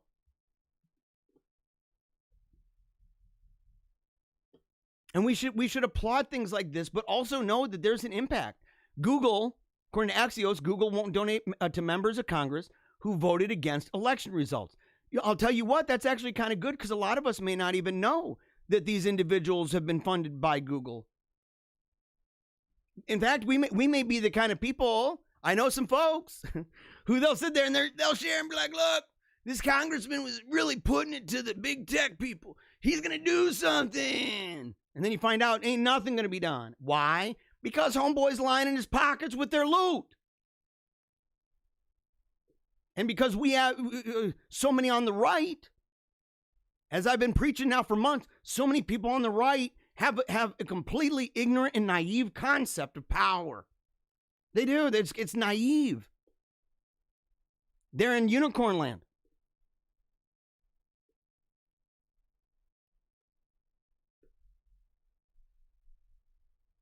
And again, this show is moving. And we're moving and we're doing things differently in part because I need to distance myself from the dead carcass of American conservatism. Here lies conservatism. Quote, wow, imagine if the situation was reversed. Wow, imagine if that happened to us. It is, like, number one, why is that the standard of fairness? Why is that the standard of right and wrong? To say, oh, imagine if the situation was reversed. You know that logic right there is part of the reason why we keep getting worse and worse and worse? That's a terrible ethic. What if it was reversed and we were given a pass? Or it was reversed and our president got a bunch of softball questions all the time? Would that make it right? Or would that be doubly wrong? What a terrible ethic. Who gave you that ethic, by the way? That's some chimpanzee crap. That's some... That's what it is. But how often, man? Dude, that's why I'm saying Ben Shapiro, Charlie Kirk, TPUSA, all these folks. Breitbart's model at this point is, look at this. Can you imagine what it'd be like? And I'm like, dude, grow up. Move on, man. You're dragging that carcass out and you're like, oh, look at this thing. I don't want anything to do with it. It reeks like crap. Flies swirling all around it. And you're like, look at this. And I'm like, no, I'm going to do it. I got things I got to do. No, look at this. Can you imagine? Yes, I can. It's easy because it is literally the norm. It's literally the norm. And it'd be one thing if this was simply one aspect of an apologetic, right? One aspect of how we view arguing and tearing down the enemy. But this is an end all. You know how many tweets just simply end with that? Do you know how many shows that is literally the gist of it all? That's the essence of their show. Wow, imagine if that situation was reversed and all those people go around and they're like, dude, this is such bullcrap. Imagine if the situation was reversed. And you're like, bro, imagine that you actually take the time to start to formulate an idea about what right and wrong is, regardless of what somebody else does, and that you stop relying entirely or putting undue emphasis on maybe an apologetic method that doesn't have any bang for the buck. What is this? I'll tell you what it is. It's the headstone for conservatism. It's the end of it. They what abouted themselves to death. Take this as an example. Here's a guy. Look, bless his heart, Michael Knowles. There's a lot of things Michael Knowles does that is, it's pretty good. YouTube just booted Sebastian Gorka. They're coming for all of us. We did nothing to stop big tech, and now their party has unified government. Is he banking on the idea that you're an idiot, by the way? I mean, I'm not even kidding. Does Michael Knowles bank on the idea that you're a buffoon? And are you a buffoon? Because look at this. Sebastian Gorka demands that evil Nick Fuentes be censored. You know how many people are getting censored who themselves wanted to have a bunch of people censored? Sebastian Gorka, I guess you got what's coming. There's that whole whataboutism thing, man. Imagine if the situation was reversed, Gorka. Now it is, and Michael's sitting there, we didn't do nothing. Because you guys are wrapped up in a business model, beholden to the money, beholden to a weak, pathetic view of conservatism that talks big and tough, but what are you going to do? What are you going to do? You know, what about yourself to death? Look, Mike's a great guy. Like I said, I like his tour where he goes around and talks about, you know, he riles up all the SJW types and stuff like that about boys, girls, and girls. We have a lot of overlapping interests, but look at the fact he had Ted Cruz on his show, and he's just busting the chops of Proud Boys and others. Yeah, those people, they need out of here. And then it happens to them. Oh, look at what's happening to us. I was talking about them, not us. Crybaby wusses. Crybaby wuss hypocrites. You get what's coming, home slice. You made your bed. Sleep in it. You can't have your cake and eat it too. How many of these proverbial truths do we have to shove down their stinking throat? Oh, before they figure it out, man. Before they figure it out. Biden's White House considered banning conservative media from press briefings. Not even surprising. I ain't even going to play with that. We got to move to something bigger. The strength of a person. This is just a quote from Nietzsche. I'm not, he's got good things to say, bad things to say. I got in trouble one time for talking about him. People are like, why are you talking about Nietzsche? Why are you talking about Nietzsche?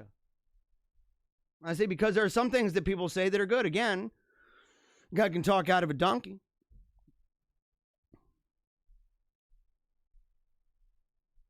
The strength of a person's spirit would then be measured by how much truth he could tolerate, or more precisely, to what extent he needs to have it diluted, disguised, sweetened, muted, falsified. It's true. Do you need to have it diluted? Do you need to have it disguised? Do you realize that so many of the leaders that we've relied on, that's exactly the truth of them? And that so much of the heroic acts that they do, quote unquote, so many of those heroic acts are in fact phony.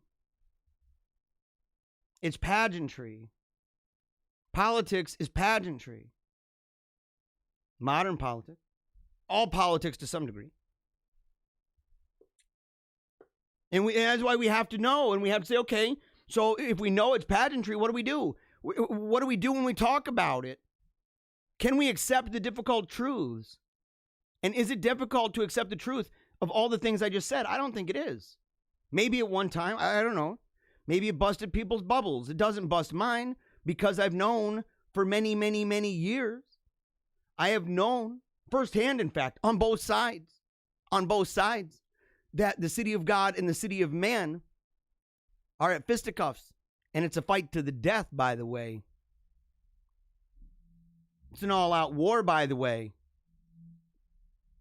And that we only, at times, dilute ourselves into thinking that it's not, and that it's just a matter of preserving an environment where everyone's contained and we're all just good with the idea that what's right to you is right to you, what's wrong to you is wrong to you, vice versa for me, and neither of us have the right to force that belief on each other.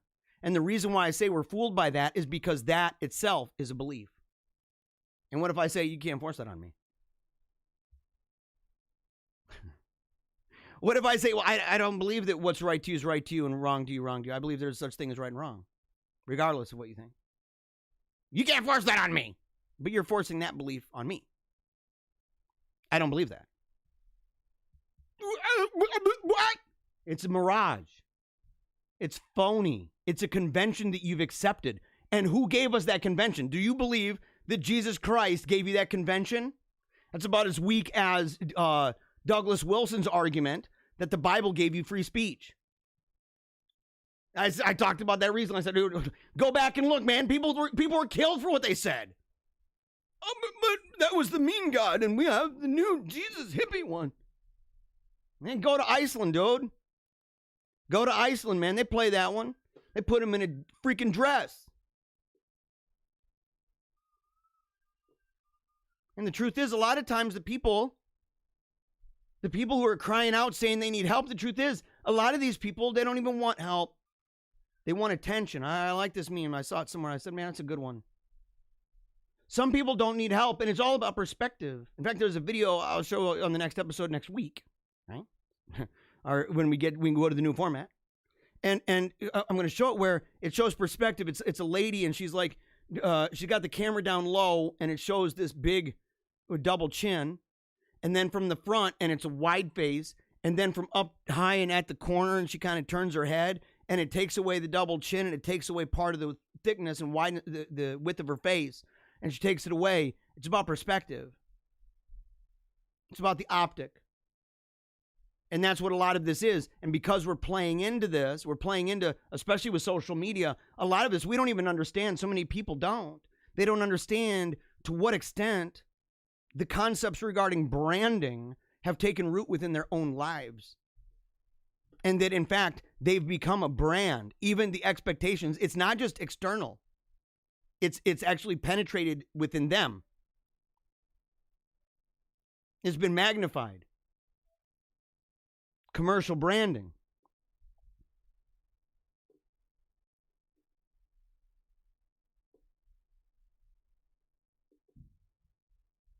Let's see.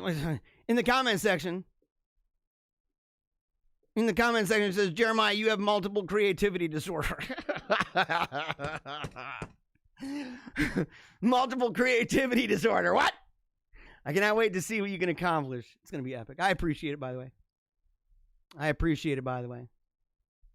And somebody asked if I could occasionally throw a vlog at you sometime. Dude, absolutely. Maybe a short reactionary video. Dude, I'm down. I'm down with that. You know, it's like, look, as I said, it's not going away. It's going everywhere. There's a difference. And people, it's a weird thing because individuals, if they become accustomed to seeing something on the regular, they think that that's maximized, right? Like, they're like, well, dude, how much more can you do than every day? And I'm like, once a week. What do you mean that's more? Sometimes less is more because it's going to be more different ways. I mean, imagine if a brand was only making shoes, but the shoes, as great as they were very quickly put together. It was just kind of in the moment and on the fly. And you're like, dude, it's fortunate, man. Wow, this is pretty good at doing that. But then they sat there and said, we not only want to make sure that we're putting them out seasonally, but more than that, we want to venture out into making jerseys, shirts, shorts, socks. We want to branch out and even make golf clubs, weird things, hats, all sorts of gear for all sorts of things so that we can connect with people all over the place. Which one do you think would be better? Which one do you think would impact more people's lives? That's what I'm doing with the show. So yeah, dude, of course I want to do more vlogs. In fact, the show, I mentioned this earlier, the show is actually going to include more vlogs. Intentionally, it's going to have short videos that I make that are going to be little productions that are fun, kind of like the one I did with the Christmas commercial. And it's also going to be ones where maybe I'm walking around outside and talking about a specific topic, or I see something really funny, a story, and I go ahead and I just make a quick video of it. But that way it's not every day a requirement that I do hours and hours and hours and hours of research every day, and then hours of production, and then hours of post-production every day in order to accomplish it. Again, it makes me go from, working my brains out and scrambling all around, hoping that what I do in the moment and off the cuff is the best, compared to being able to have the time and space to make sure that not only what I do put out is the best, but that I'm putting stuff out all over the place, left and right. It's the difference between being here, being there, and me being everywhere. That's what it is, dude. It's what it is, Sam. It's what it is, buddy. Let's see. Somebody says, who loves much suffers much. And the saints do it with a smile, asking for more. So it can be offered for prayers. I agree, by the way. Another person says, fear and chaos sells. That is also true. Does anyone have the link to the Wolfpack chat? I'm suffering to find it. Really? Are you suffering to find that? Are you on Telegram, Katie? You got to look up, it's just called, it's the @ symbol, the Wolfpack chat, one word. I think that's what it is. I think it's just the Wolfpack chat. Yeah. Okay. When you make someone an addict, you can get them addicted to anything. And this is, okay, it was a Milo wrote this. Booze, carbs, credit, you name it. America's a nation of hopeless addicts. That's why they did nothing as their country was stolen. Americans are captive to their appetites, incapacitated and enslaved to dozens of desires, enabled and encouraged by global mega corporations. This is what happens when you move Christian morality from the system. Everything falls to pieces. So hunker down. We're going to have a nice, peaceful, nonviolent apocalypse. What I advocate, so that there's no confusion or mystery, save the only thing you can now, your immortal soul. Retreat into fitness and prayer, laugh every day, read fiction, raise happy and healthy children. No one knows anything and no one can offer better advice right now. Some of that is true. Here's the thing. I don't know. I don't want to come bust on him about it, but does he recognize maybe his own addictions, or does he say it's an addiction to digital media? How often does he post? How often would that require that he's actually on his phone? Is that a significant amount of time? Is it worthwhile? Now, he's writing a book too, right? He's done a lot of things. I mean, I'm not meaning to bust on him. I'm just simply saying, when we look at it, it's easy for us to point at the addictions of other people, but not at our own. I've got addictions that I don't talk about. Things that we're talking like impulses to sin, impulses to fall into those areas that are my weaknesses, to make excuses for some things, to fail, to make good on certain promises that I've made. So that's what I'm saying. Like when I've talked about it, I'm not pointing at everybody else. I'm saying, look, I'm a guy, dude. I'm a regular dude. But the thing is, I think he's right about a lot of that we need to get to the place where we are getting back to the basics, that we're getting back to eternal life, that we're getting back to taking a knee for Jesus, that we're getting back to keep on smiling, read some fiction, have a good time, enjoy life, go out in the sun, go look up at the stars. Thank God for everything around us. And be grateful for your ancestors, because the truth is, they built this world. Your ancestors built what's here. That's why we shouldn't throw them under the bus. We can disagree with them, but don't throw them under the bus.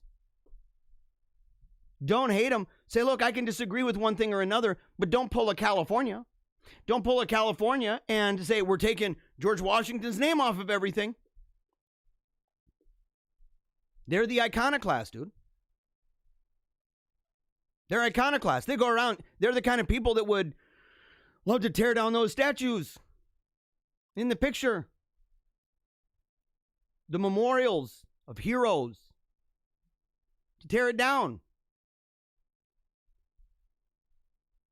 But here's the thing. Not all men, and I try to always include ladies in this because I believe it. Not all men seek rest and peace. Some are born with the spirit of the storm in their blood. I've been born with the spirit of the storm in my blood. It's like that song Rich Mullins sings, Ready for the Storm. I'm ready for the storm. It's been brewing inside, within and without, for a very long time. Bring it on. In fact, I'm so accustomed to it, I miss it when it's gone. It's a little bit of home to me. Because life is war in this way. And it ain't, and we haven't been fighting very well. Someone can say, yeah, but life is more than war. And I'd say that's true. Maybe, right? But it still has an element of that, no matter what it is, spiritual, physical, financial, no matter what. But we need to get to the place where we say, is what I'm doing the best use of the weapons of warfare? Not just to recognize that we're in a war. And it's one of the reasons why today is the last daily live show. It's going to be a weekly live show. It's one of the reasons why. It's one of the reasons why I'm writing books. I'm going to write pamphlets. I'm going to put these things together and blow your stinking mind. That's why, because I don't want to be the guy blindly flailing my arms all over the place. I'm sure it's like those video games, man, where you're like, you have an infinite number of bullets, right? And you're just moving around, boom, boom, boom, boom, boom, and you're missing. And it says, well, what percent did you get of hits and misses? And they're like, oh, you nailed the target, 20%. You won the game, but man, in real life, you know how much collateral damage that would be? Including the idea of wasting your own time, wasting your own energies, unfocused, lack of guidance, lack of direction and control. Learn the art of war. Learn how to wield the weapons of your warfare. Starting with your time, starting with your focus, starting with your gifts and your talents, your calling in your life. Stop being a monkey. Stop being reject monka. Become gorilla. It's true. Stop being a freaking monkey. Stop doing the jumping up and down on the bed. Stop falling down and bumping your head. You got to get up. You got to fight. You got to be strong. You got to give it everything you got with all your might. You got to do it. You got to do it. Not just because we're in a circumstance where, we need your help, but because at the very core of this, you were made for that reason, right? Or were you just like, well, God, it's like just a happy fun time. God made me so I can just decide whatever I want. It's all free will. I'm a libertine. I make up my own ideas, my own rules. And I don't care as long as the government ain't picking my pocket. I don't care. You can do what you want to do. You want to get your wiener cut off? I don't care. Screw that crap, dude. You weren't made for that. You were made to look at your neighbor and go, well, I don't care what you do as long as you don't pick my pocket. That ain't why God made you, homie. You are a tool of his dominion, by the way. You are a slave to him. And he's the King of Kings. Don't be playing that crap.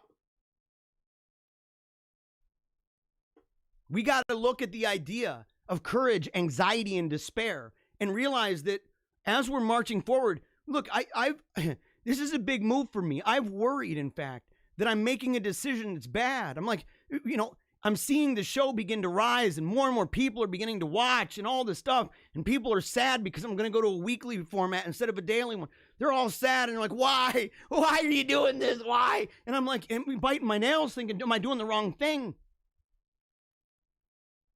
No.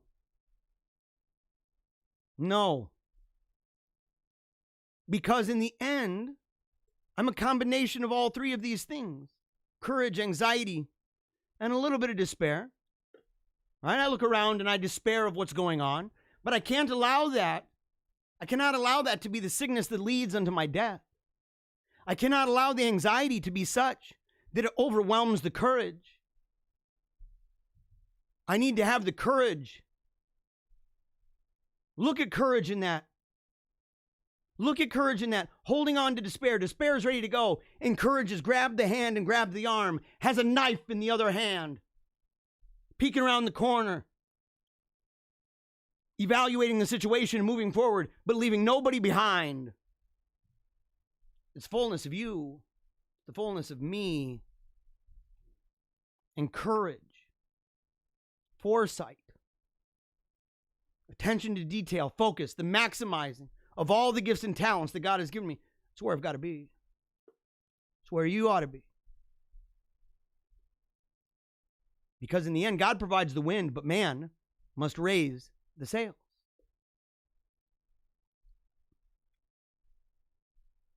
It's true. Man must raise the sails. This is what I'm saying. Remember early on, there were people, and still, we have some people who come in. We have some people who come in, and they're like, oh, the church shouldn't be involved in politics, man. The church needs to stay out, man. Jesus needs to stay out of politics, man. They're in that weird, funky world, right? That's a blast from the, antinomian past. And I've always reminded them, I said, it's a both and. It's a both and. That's why we and it's so weird to hear Catholics say that, if for no other reason than the incarnation itself. What is the incarnation? What is this? What is the second person of the Trinity? What is that? What makes that so special? What makes that so different? Why did that event in human history, why did that Kairos moment, why did that have an impact forever and ever and ever? Why? The incarnation. Because God became man. God took on flesh. That's why. And worked through flesh. Died on a cross. Wood.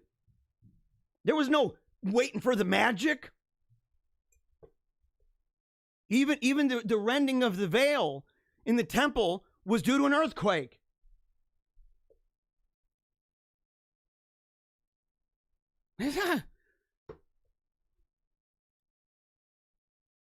It's both and. We have to realize, man, we have to realize that, yes, that we put it in God's hands. We say, your will be done, but his will is that we go out and fight. His will is that we subject all things to his son, Christ the King, because all power and all authority in heaven and on earth is his right now. That's why we say, on earth as it is in heaven. We don't play around and go, in heaven.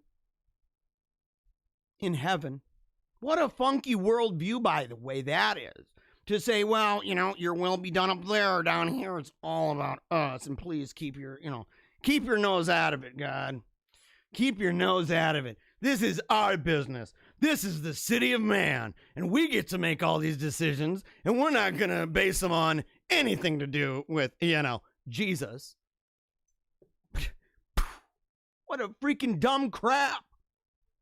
That is so stupid. No respect for that crap. None. So God provides that wind. You raise that sail. You raise that sail. And always know. You will always have to keep this in mind. I love this. It's so great. Tradical. Current events make a lot more sense when you accept that demons literally exist and are actively roaming the earth. We need to get to this place. What have I said? We are at the death throes. We are at the death throes. It's deceptive to see the power and the might of Leviathan, because the truth is, we're in the death throes of a civilization that is rooted in rationalism, materialism, naturalism. We are at the place of the death throes at this point. And you look at it and you go, dude, we can win. We can win. Why? Because we're not just fighting against flesh and blood. In fact, the idea that it's flesh and blood should make it a little bit easier for us, too, to say it's not just against flesh and blood. But ultimately, at the end of the day, we're fighting against some demons. We're fighting against wicked spirits, man. We're fighting against the principalities and darkness of the world. We're fighting against that. And you want to know what? Go read the first chapter of John and get back with me. 2 scoops, man, every morning, son. 2 scoops every morning, sister. Gotta do it. And we need to refuse. It's why so much of the future of the show is going to involve lectures concerning our heritage. Where did we come from? Who are we? How did we get here? What is the democracy of the dead? What lessons do they have to teach us today? Because one day, we're going to be the democracy of the dead. In fact, we are already, to some degree, the democracy of the dead. We're dead walking. We're dead walking. We got to echo those who've come before us on those things in which they were wise, in which they were true, in which they were beautiful. and good. We need to be with them. We need to echo that sentiment, to keep that echoing forever and not to allow it to die within our ears because we're afraid to let it out. That we're afraid to put it into practice. Make monuments of the wisdom. Look at the wisdom. Look at the beauty. Look at the grandeur. Look at how long it's lasted. And ask yourself, what are you doing in your life? What are you doing? What are we doing as a whole right now to ensure that those things that we believe with all of our might are good and true and beautiful, that those things will remain like that? That's on a show in the 21st century. That's on a show right now in 2021. How long do you think it'll go? How long do you think that will last? How long do you think that people can show an image of this in its beauty and grandeur? How long? And realize, say, look, you may never be able to make something quite like that. It takes a real genius, by the way. And that's a form of art within cultures and stuff that are different even from our own. Ours, even our symbols are different. We don't focus so much on the image and the masculinity of the male, physique, as much as we do the infinite space and time concepts, right? We see them even in the angels of our architecture. These were the angels of the architecture to the Greek and the Romans. But what is it that you are showing? And no matter what it is, all those things you must remember while they're good. And I urge you, and I'm insistent that you put those things into practice. I'm insistent that you make something to say, what are you making of yourself in this world? What are you making of yourself today? In what way are you changing your life for the better that's going to last, that has transgenerational significance? But no matter what, you have to understand something more than this, and that is these are physical forms, and one day, no matter how long these things may last, one day they shall be far gone. One day they'll be far away. One day they will have gone away, corroded, disintegrated, cracked and broken, crumbled on the ground. But you, what have you done with you? What have you done with you? And how do you keep that going? How do you keep it going? I'll save some of this for other times.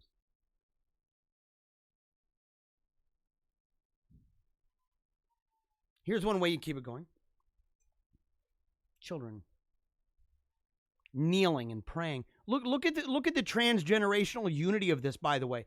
Look at the, see within this image, do you see the person who is old? Do you see the young? Do you see the commonality and the symbols that they're wearing?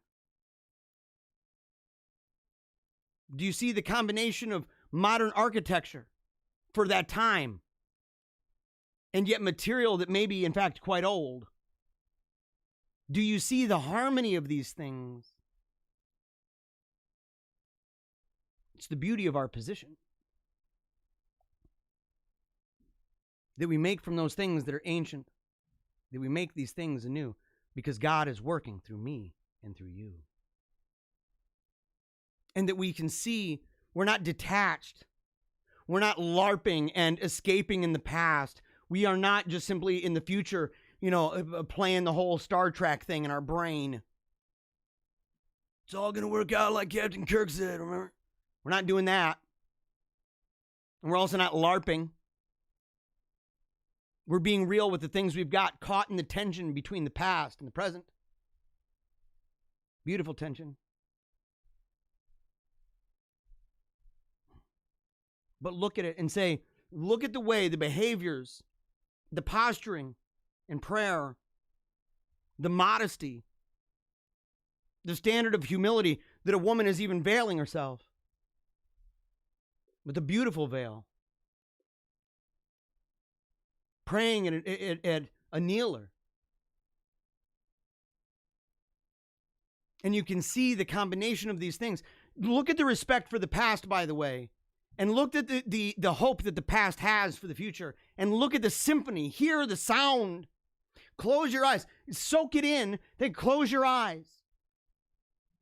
And ask yourself, when you think of the world and what you're doing in this world, do you hear that symphony? Do you hear the harmony? Or is it jumbled up? Is it a drum solo? No offense to drum solos, but man, I don't know if I'd just go to a concert with just a drum or just, a guy playing guitar. I know some people who do. Not a fan of that. But to sit there and say, look, you want to have it mixed up. You want to have a symphony of sound all around you. You want them to be in harmony. And even when there's dissonance, maybe even some discord, that even when that's there, that is part of the design of it. It's part of the design. It's part of the story that it tells in space and time. That's what it's about.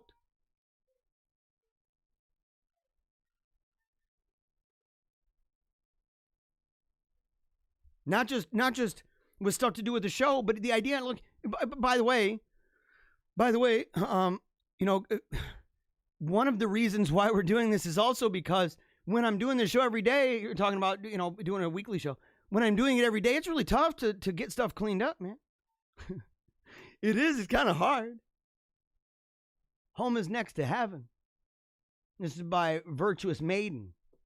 Home is next to heaven, and the home that is well ordered, comely, pure, bright, is thus heavenly by the agency of woman's heart and woman's hands. No school can teach the science of housekeeping. Beautiful painting, by the way.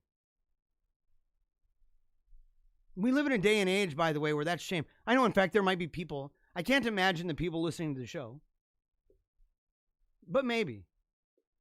Some people who say, wait a second, whoa. You're talking about housekeeping. You're talking about ordered and comely and pure and bright and everything. And then you throw in the idea of a woman's heart and hand being the one to clean up. What? Wait, are you making somebody your slave? No. And it doesn't say that the man just walks in and is like, light me up a cigarette. I'm going to sit down and watch TV. Give me a break, man. Give me a break. It's like the same thing, man. I've had people, nobody from the show, but I've had people who are like, dude, you talk about modesty, and when you do, sometimes there's pictures of women wearing like dresses and stuff. I'm like, yeah. Mm-hmm. And they're like, oh, what?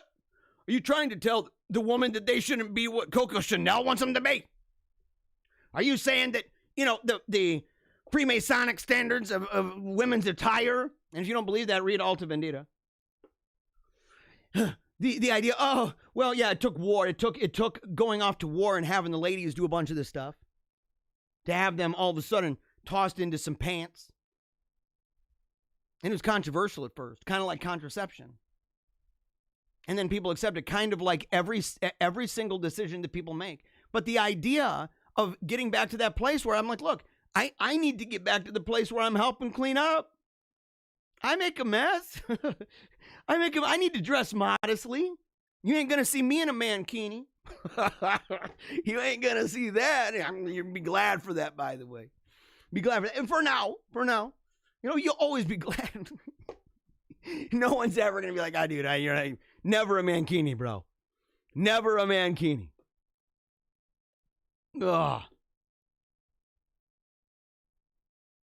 But the idea that we have roles to play, we think that we're like, oh, so many people on the conservative side, and it's one of the things we're gonna talk about in the future is talking about the differences between men and women, and how this expresses itself, even in Scripture, talking about a woman with longer hair,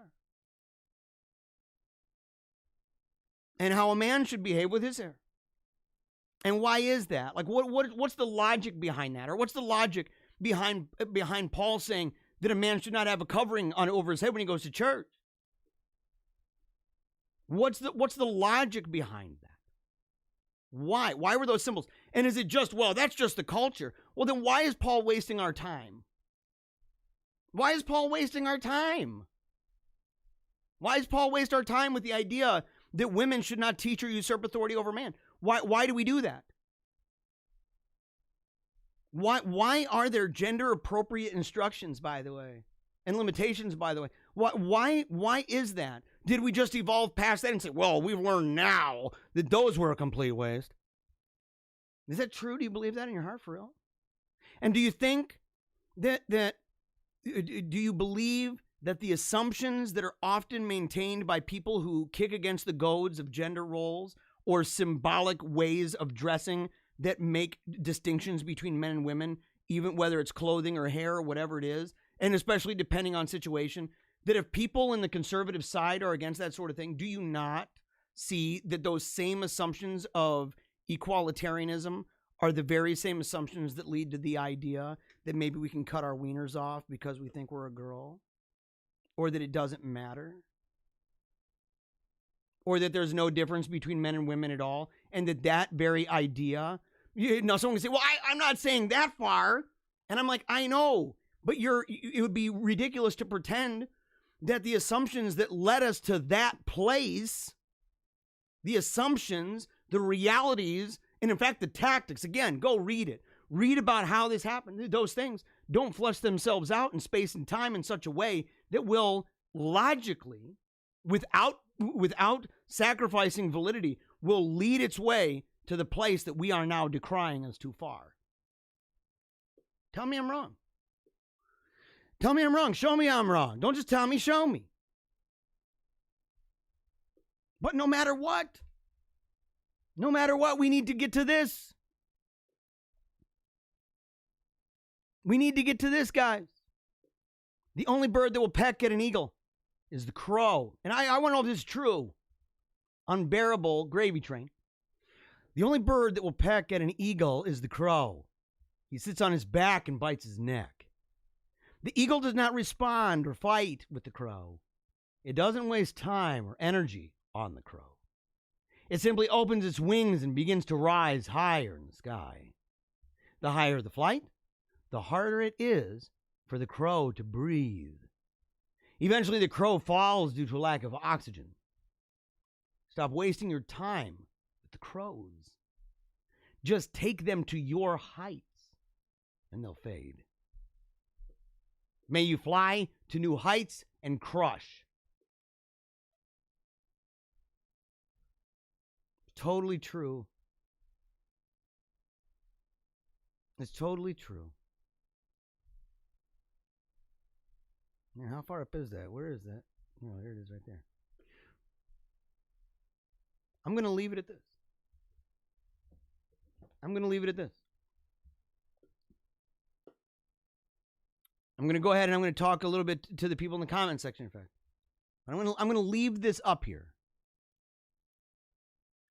Because the truth is, there's going to be a lot of fighting ahead. There's going to be the Thunderdome, even within the arena of the right. You got to be prepared to fight this. You got to be focused. You can't go in. It's like that one video, man. There's a video of this lady. I don't know how she ever got into the octagon. I have no clue. This lady goes in, and, one of them is like, all hardcore and kind of doing, yeah. She's all pumped up, ready to rock. And the other girl's like, what am I doing here? Kind of look like, Chris Farley on that skit with Michael Myers talking about, he's over in Japan or whatever. And he's like, I don't know Japanese kind of thing. Well, I don't know why I'm here. I think there's a problem kind of thing. And she's in there and she goes in, ding, ding, ding, ding, ding. And she goes up and she's do. She gets knocked out flat, bwham, fast. She had no business being in there. She got clobbered, man. She got clobbered. It's like, it was rough, dude. It was an ugly situation. I don't know, barring even debate as to whether or not the ladies should be doing that. Barring that debate, I ain't going to get embroiled in that crap. But saying it is what it was. But that lady, they should have said, look, have you ever done this before? No, what am I doing here? Get out of here, man. Get out of here, lady. And what I'm saying is that when you go in, it doesn't matter if you go in or not. At this point, the Thunderdome has enveloped you. The Thunderdome has made its way all around you, whether you want it or not. You can try to escape all you want. You can only escape within. There ain't no escaping without. Not in the era of absolute politics. Good try. The thing is, it's completely surrounded you. It's completely engulfed you at this point. And what I'm saying is, if you haven't learned to swim, then you got to learn right now. If you haven't learned to swim, you got to learn right now. If you haven't learned how to use that sword, you got to learn right now. And you're not going to learn by looking at people drown. You're not going to learn by looking at people flailing the sword around. You're not going to learn that way. You got to take the time. A sense of urgency, it's true. But you got to take the time. And say, you know, somebody teach me. Somebody help me. Let's work together. Let's swashbuckle a little bit. Let's spar a little bit. Let's sharpen each other's iron. Just ching, ching, ching. Let's just go ahead and do that, man. We need it, guys. We need it. But we need to be able to be focused enough that the focus of our concentration and attention and our efforts is towards something that'll actually be productive. Something that's going to be productive. And not just simply, ha, ha, ha, ha, ha.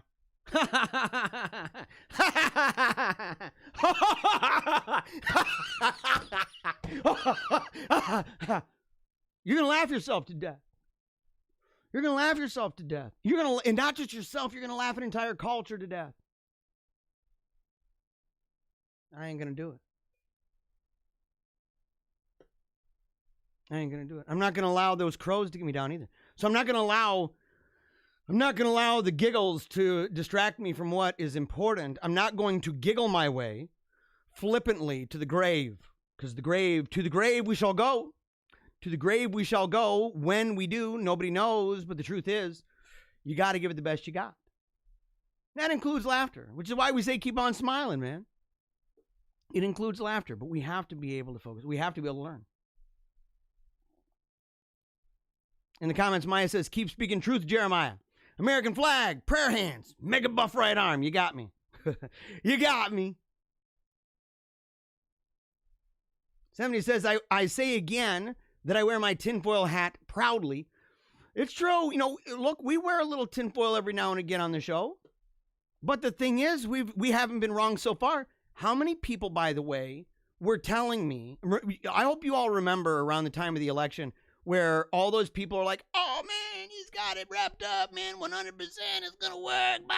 He's going to be arrested on Inauguration Day. Biden's going to be arrested. Kamala Harris is going to be arrested. Pelosi, all of them buggers are going to be arrested. And I'm like, you should be, not arrested, but kind of taken into custody a little bit and brought into one of those fancy rooms, right, with the Nerf all around. You should do until you're calmed down. I'm not saying you got to, sell your tinfoil hat. What I'm saying is that you shouldn't wrap your entire body in tinfoil and start eating it. That's bad. That's bad. Somebody said science and religion fits in hand with the invisible truth. Totally 100%. Someone said it felt good hearing you yelling out loud, wake up. Yeah, that's the wake up. We'll call it wake up, the wake up logo. Where I'm screaming into that mic.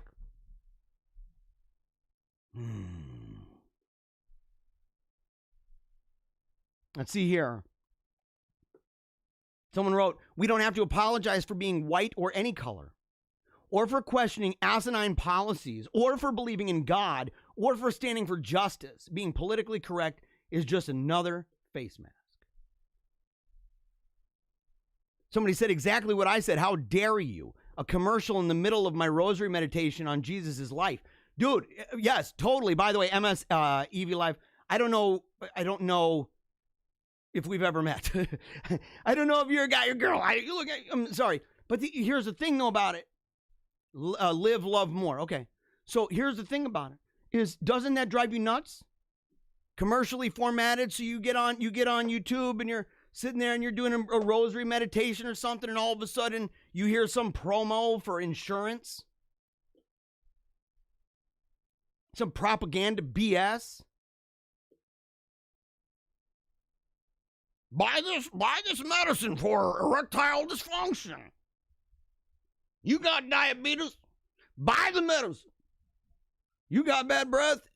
Girls ain't hooking up with you? Buy the Colgate.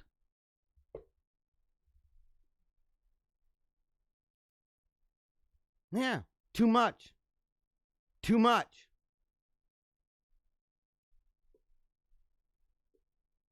Couldn't pull it up. Okay, somebody's going to have to tell Katie. I'm going to go right now. Let's see, applications. I got to just go. I'm going to put the link in here, Katie. I'm going to put the link in here to Paleocrat Diaries Wolfpack. Okay? Gonna put the thing for Paleocrat Diaries Wolfpack. You got to do it. You got to do it. Okay, hold on. I got to scroll down a little bit. I'm looking real quick. Okay. Where is it? Where's the wolf pack? Come on. There it is. Okay, there it is. Okay, here we go. Oh, no. Got to go to info. I'm going to look it up here. Oh, no. Got to do the copy link. And it's kind of an arduous task here. So, okay, Katie. And by the way, Katie, have you ever emailed me? If not, you got to email me. Okay? I'm putting in here to everybody. Right there is the Wolfpack chat. Okay, I think that it went out that way. Did it? I'm hoping so. I'm hoping it goes all over the place because I shared it. I shared the link right there, the Wolfpack chat. Okay, I shared it in the comments. Let's see here. Wow, you guys are awesome, by the way. There's a whole bunch of these comments. We'll talk for a minute about them, okay? In fact, you know what? Because it's the last show, I'm going to do this. Hold on. Love this video? No. Not doing that. Why did it do that, by the way? What the heck? What the blazes, dude? What the blazes, man? Do I have it over here? No, I do not. Okay, give me 1 second. I'm going to go studio mode. Got to go to main. Got to turn off Paleocrat Diaries promo. Got it back to the news, studio mode, get off that. Here we go, boom. All right, we're going to go right back to the window capture. Oh, whoa, hold on, burp. Burp-a-derp, burpy-derpy. Here we go. Sorry about that. So, there we go.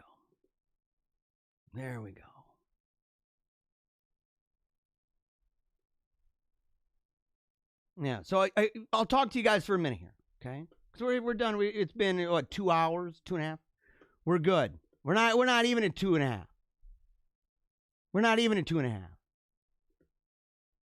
Dr. Fauci is evil. He belongs in Guantanamo Bay for his crimes against humanity. Don't people know this? Yeah. Look, it's one of those things where what happens if he doesn't? He's not going to be put in there. The only way he's going to be put in there is if we get a grasp on how to get, power. And we have to be able to talk about power. And we need to be powerful against those who think that power doesn't matter. I mean, I'm sorry to say that. I know people are like, oh, yeah. I'm like, dude, I love you guys, but no. No.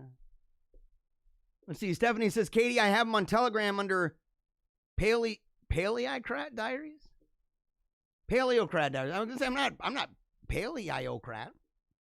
Not with an I. Is it with an I? I don't think so. No. There's no way. I love you guys. Listen, me either. Well, I will keep looking. Thank you, though, Stephanie. Oh, Katie, you got it. You have to reach out to me. Can you imagine the airport security with the new anal swabs? I don't want to imagine that, Maya. She's like, just imagine. Just close your eyes. No. I don't want to think about that. No, don't do it. And they're like, just bend over. You're like, at least buy me a rose first. Buy me a steak or something. You a-hole. Oh, I got a story like that. I'm not going to say it. Wow.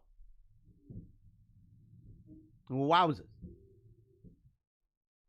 Chick-fil-A and Hobby Lobby held up their religious beliefs Yeah, but then Chick-fil-A guy, isn't Chick-fil-A guy the one that was like, hey, we need to go around and shine the shoes of all black people and stuff? But he didn't think about giving black people stock options in the company. And, just donating lots of money. He's super rich. He'd rather have people like you. He'd rather have people like you go around and shoe shine. You're like, what?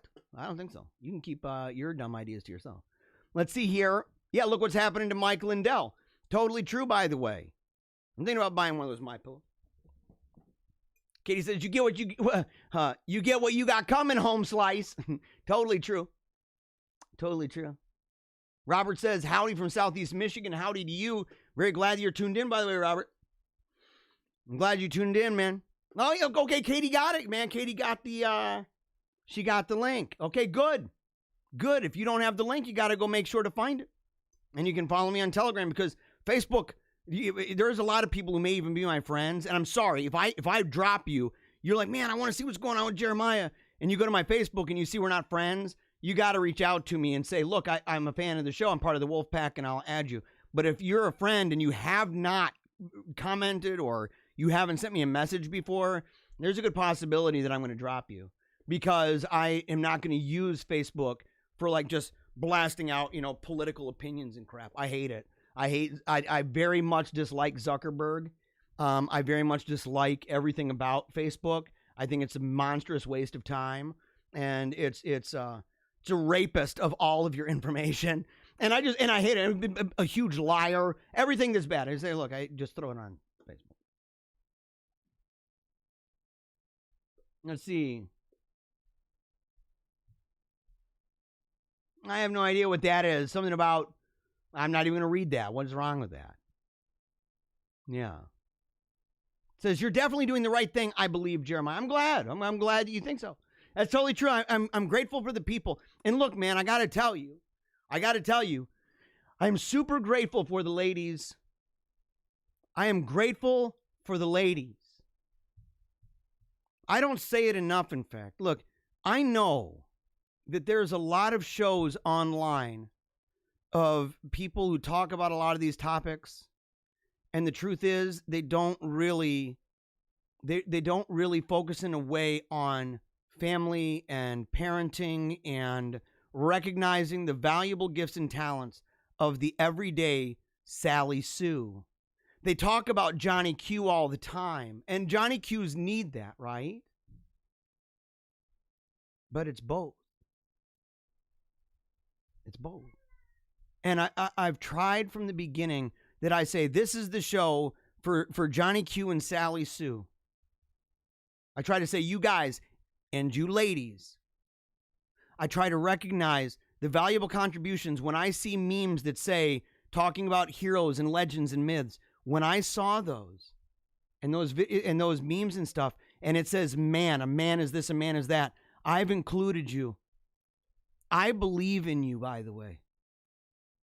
I know that for a long time, you've been mocked, you've been maligned, you've been treated like your opinion doesn't matter. I know this.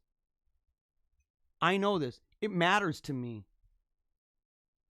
It mattered to Jesus for crying out stinking loud. Look at the people who followed Christ. Look at the people who put ointment on him when he died, when he was crucified. Look at the people who were at the foot of the cross. And look at all the dudes who booked it out. Both have been used in powerful ways. Some more vocal and visible than others. But the truth is, you're the making of a saint just as much. And I'm glad that so many of you have fallen in love with the mission and the vision, the principles of this program. And that you've seen in me someone who genuinely, honest to goodness, cares about you. Because, a lot of these ideas too, it plays into just guys really understanding it. And the truth is, I think that it's better if women understand these things too. And that we take difficult ideas and we show that a woman can be empowered by that as well, that she can be literate of these things going on and she can have a voice in this too. And say, look, it's the reality of our situation. I want you fighting by my side. I know a lot of dudes who aren't. I know a lot of guys. I'm like, bro, Just because you're against feminism doesn't mean you got to be against the feminine. And if they say they're not against the feminine, I'm like, dude, then why are you making, the feminine simply this thing where they're basically Cinderella? I want to talk about a Judith, bro. I want to talk about a Judith. I want to talk about an Esther, by the way. The woman at the end of the Proverbs. The woman who listens to the show and howls at the sun.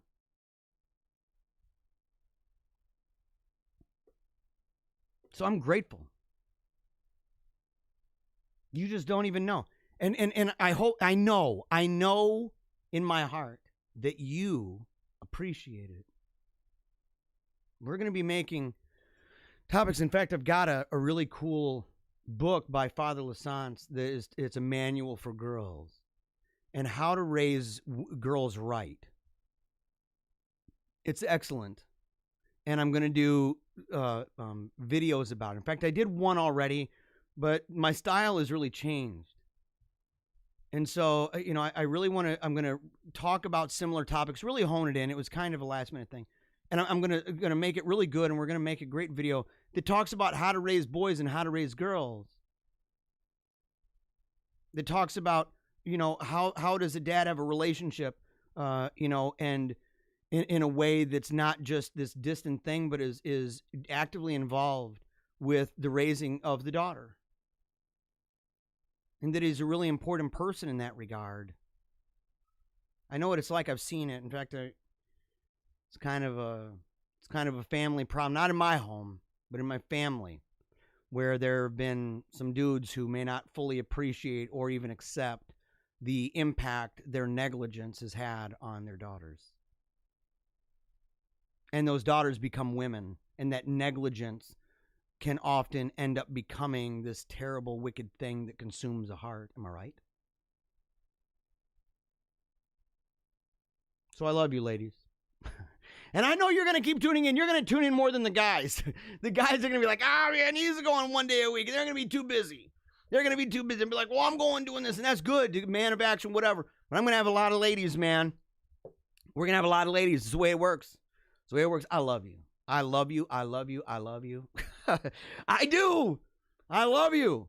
You're amazing. Powerful, powerful women. I've said that it's scientifically verified without a shadow of a doubt that the listeners of this show, in fact, it's a universal poll, universal study, the deepest and most secure scientific study maybe that in fact has ever even been done. And what was the conclusion? That about 100% of the women who listen to this show are extremely intelligent and very attractive. It's true. You know it. Within and without. Within and without. You know it, ladies. Soak it up. Soak it up. All right, let's see. We're born children of Satan, and only by baptism do we become children of God. It's true. We are made in the likeness and image. I agree with you, though. That's why you have people who are children of the devil, in fact. God put us in this place to fight this fight. Yes. Gio said, it's in my blood to do this. God is my shepherd. God, Father, Son, Holy Spirit. Yes, man. Come on, Gio. Come on. Let's see. Let's see.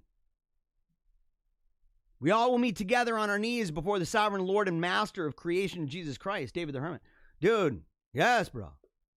Maya says, I love this. I see the harmony, and I see the symphony, too.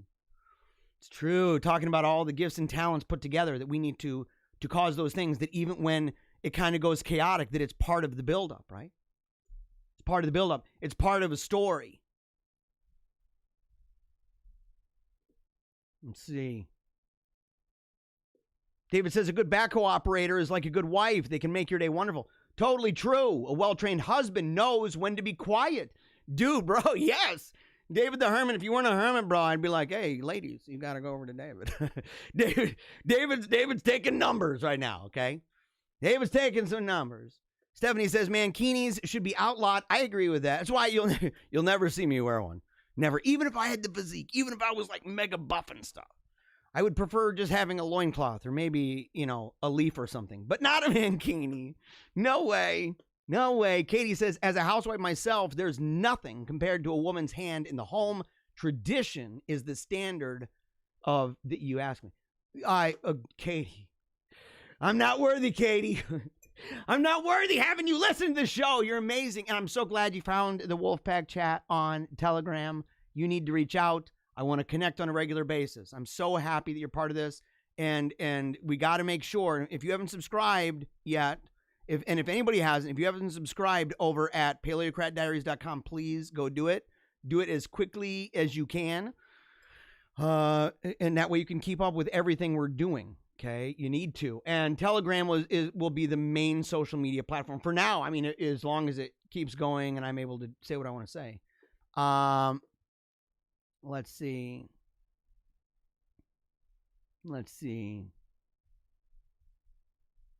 David said, I've seen crows chase red-tailed hawks off many times. Crows are the suburban roosters when they're around. Adoremos says, Adoremos? I don't know how you pronounce that. You should have Owen Benjamin on your show. I would love to have Owen Benjamin on the show. I would maybe, though, have to have it so that it's not on... Well, I could have it on YouTube still, but I have a feeling that YouTube will come after me pretty hard. I would rather host it on my own site. And I'm looking into things, by the way, the Fediverse and other stuff, so that I can begin to just do it with no fear that they're just going to wipe it out and say, look, man, I want to be able to have as many videos that go directly to you guys with some of the best hosts that I possibly can. That includes some of the controversial ones, many who have been removed from various platforms, depersoned, in fact. And I think that their voices need to be heard. So I've shown some of the Owen Benjamin stuff, in fact. I've shown some of it, in fact. And we would have some disagreements, I assume, and it's normal. But at the same time, I think he's a valuable voice, especially talking about what men have to do to get back on track. I think he's doing a great job. Let's see here. Well, who's that? Okay. Let's see. Maya asked, did you just say this is your last show? Or are you going to a one time a week starting? Of course, one time a week. James Marone says Proletariat Diaries. Yeah, you were accusing me of that, though, man, about the Fiji water, dude. Come on now. Someone says, we'll miss you every day. I cannot wait to see what you do next, Jeremiah. 2 hearts, 2 mega buff arms, 2 American flags. It's me. It's me. Come on, baby. Come on now. Let's see. If Chick-fil-A wants to pay reparations, I'll take stock options. Yeah, James, totally. And you should invest those stock options right into GameStop and then invest the profit that you make off of the GameStop, and you need to invest that into Yo boy, come on over, son. You got to hook me up with some of the loot, dude. You got to hook me up with some of the loot. You got to become the daddy big bucks for the show. It's what you got. It's what you got to do, homie. Oh, man. I don't see the link posted on the Facebook feed. What? Talking about, what are you doing? What are you talking about? Telegram? What's the link to Telegram? I'm gonna send it to you right now, buddy. I'm gonna send it right now. Here we go. The Wolfpack chat. Okay. What does it say? You should unfriend the dude using your Facebook to advertise some stock manager? What are you talking about? Who's promoting some stock manager? What is that? Is that it's Alaji? Where is that person commenting from? Where are they commenting, man? Let me see here. I don't know. Yeah, Catholic. I think it's Catholic Media. I don't know about that.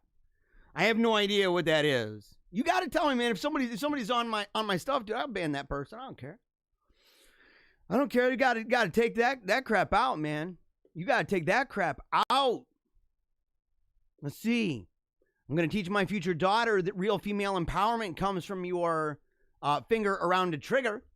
That's one of the many ways, dude, of the female empowerment. It's what it is, dude. It comes from being aware of self-defense. It comes from arts. It comes from familiarity with culture. It comes from reading books, dude. That's why even in religious art of the Virgin Mary, she's reading books, dude. It's one of those things, man. As an example, modesty and everything, man. Mary, I believe that Mary is our guide. I think that somebody said recently, that they have issues. They're not entirely sure about the Mary stuff with Catholics, and I'm like, the one lady who didn't, one person who didn't fall at the feet of an angel and start worshiping it, the angel that hailed her. I don't have any problem with that. Like, it's an example, and say, look, was she wearing, can you imagine the Virgin Mary wearing some bikinis and stuff? Some tight pants? Is that what we're doing now? Don't think so, bro. Yeah. Genteel but strong. You got to have it like that, man. Genteel but strong. They have to be. They're a mystique, right? There's a mystique here that is a combination of those things. Sensitive and strong, right? Gentle and brave. You need both.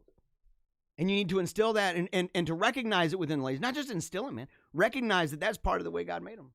I see my daughter, man. My daughter is super brave. She went through some crazy junk, dude, with the life and death of her sister. I mean, they lived in the same room. And I have seen her face things that are so tough. And I have seen her, in fact, I'll take another person, not just my daughter, another person that I've seen, Samantha's friends. I've seen where they were able to come in, and as she's in the last phase of life, as she's dying, in fact, and the breathing becomes, they can't swallow anymore. They're in a coma. They can no longer swallow the phlegm. It starts to fill up and everything in lungs, and the sound is terrible. It sounds like death. It's a terrible thing. And it's very unsettling to a lot of people. And I'll tell you, I have on video young girls, brave, powerful, princess warriors that sat next to that girl. My daughter sat next to her and sat there and heard that sound and looked over and smiled and put their hand on her hand and said, "It's okay." Strong, dude. That's what I see in the women who are watching this show. That's what I see in them. And I'll stand by these women forever. Dude, I'm telling you. You don't even know what it's like when I see the numbers I do. And I'm like, for whatever reason, God has made it such. For whatever reason, that through the work of this show and the family and everything else, with the kids and the wife, the staff and Castle Paleocrat, all this stuff, that so many women have identified, and they wake up in the morning and this energizes them to give their best for their day, making a better place and a better world, and knowing the significance, the importance of the woman in that social realm, in the advancement of the kingdom. Dude, it is an honor. It is an honor and a privilege to know that we have women like that, powerful, amazing, beautiful, spiritually, and I assume physically, beautiful women tuning into the show. Love it. Love it. And someone said, without a woman, we would not have a savior. Better believe it. Better believe it. All right. We're done. We're done. I love you guys. I'm very, very, very grateful. And look, and again, I'm waving hello. I'm not going anywhere. Well, I am. I'm going anywhere and everywhere. If anywhere is everywhere, that's where I'm going, okay? So that's just the way that is, right? It's just the way that is. Let me get this window capture out of here. Got the window capture out. So here's the thing. I look at it. And I say, this is one of those things, man, where you got to look at yourself and say, where can I take this? How far can I press this? How big and how amazing. And it blows my mind because I know a lot of people that will settle and they'll say, look, I'm just going to settle for this. And I'm like, look, it doesn't matter if I ever get popular. It doesn't matter if I ever get rich. What matters is that I give it everything I got. It matters that I use those gifts and talents, that I supercharge them, that I cause that symphony to work together to the best of my ability. I may never be a Bach or a Beethoven. Doesn't matter. Doesn't matter. I'm still, in the end, a maestro. And I'm saying, what is it going to be? What kind of music and melody am I going to create? What am I going to do that's going to make life better, not just for me, but for you, and for a lot of the yous that will come after you? This is foundation stuff. That's why I said we need to stop staring at the fires. We need to start talking about how to put them out. And not just how to put them out, but we need to be the folks who sit there and say, look, we're building stuff, man, that's fireproof. We're building stuff that we got to, if it's not fireproof, it's at least got to make it so it's super duper hard for that bugger to be lit on flames. We got to use that creativity. We have to expand out and say, look, and a lot of people will be like, man, but it's a lot to do a daily show. And I'm like, yes, it is. And they'll say, but you got a lot of plans. You want to make like books and pamphlets and maybe a zine and work with other people and stuff like that. I'm like, yeah. Mm-hmm. And they say, well, that seems like a lot. And I'm like, you know what? Maybe. And there's a reason a lot of people tune in. This is not to sound megalomaniacal, right? This is to say there's a reason a lot of people tune in, that they say you are like the Gatling gun of talent. Like you've got a lot of, your skill set is broad. Your talents are many. Your gifts are many. You seem to be able to do a lot of these things. And I say, yes, but the tendency is to say, well, I'll focus on a couple. And I say, what if I try to make it in such a way that I can at least maximize those things? Not to make it the greatest thing. I don't believe that I'm going to be like, well, I'm going to have the best music, the best CD you've ever heard. I'm going to have the best art on your wall. Oh my gosh, my story is going to be the next great thing. I'm going to be, all this other stuff. I'm not saying that. What I'm saying is that I'm going to provide you the best that I've got, the best that I have, that I can offer, and that can be an example for you. And you can say, you know what? Okay, well, what are things that maybe I treat as a hobby that I can say, well, I need to really focus on that again. I'm pretty good at that, and I benefited a lot of people. And pray to God to find that balance, to figure out that symphony where you don't want one instrument to drown out another. You want them to come in at the right time. You want them to come out at the right, with the right frequency, all in tune, not drowning one another out, overpowering. You want it to blend, to work together, so that by the time it comes in, you'd be able to differentiate the sounds and say, those are the horns, those are the strings, that's the percussion. But at the same time, that if you close your eyes and you let it envelop you, if you completely drowned in the sound, that you sit there and you go, dude, this is one event. Paleocrat Diaries is going to be one big event. And you helped me to believe in myself again. To realize that I have a calling, that I have a vision, that it's super big and it's super dope. It's mega dope, guys. Mega dope, ladies. Okay, we got to roll with this. Ain't no playing footsies anymore. Ain't no playing patty cake or Mr. Potato Head. Ain't doing that no more. You helped me.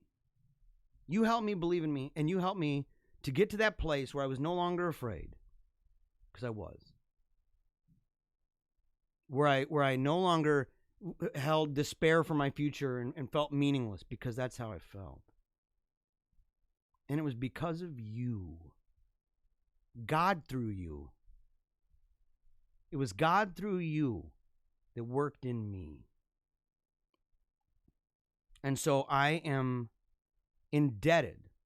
In fact, don't be surprised if in the future, when books come on sale, that there will be books that are dedicated to some of you, or even all of you together, that the Wolf Pack,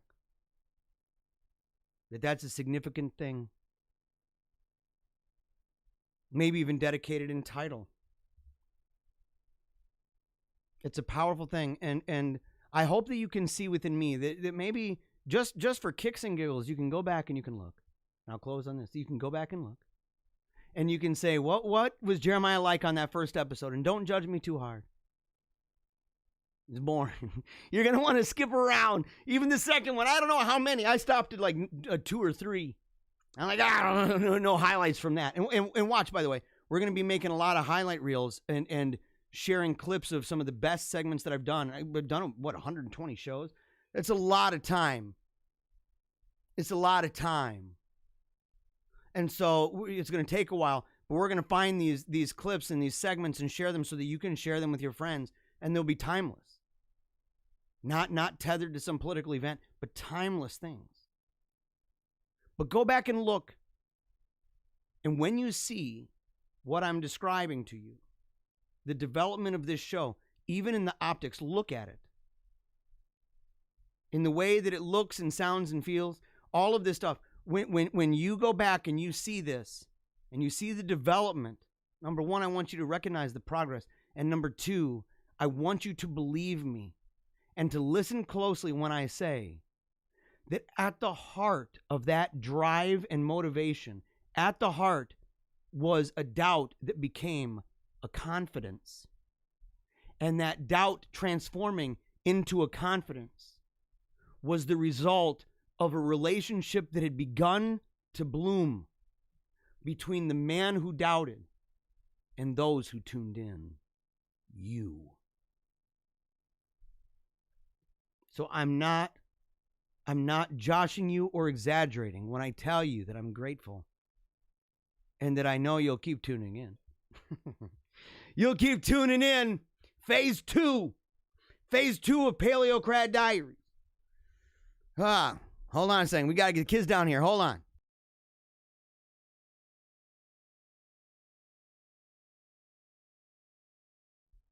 All right. Called them down. Had to yell up.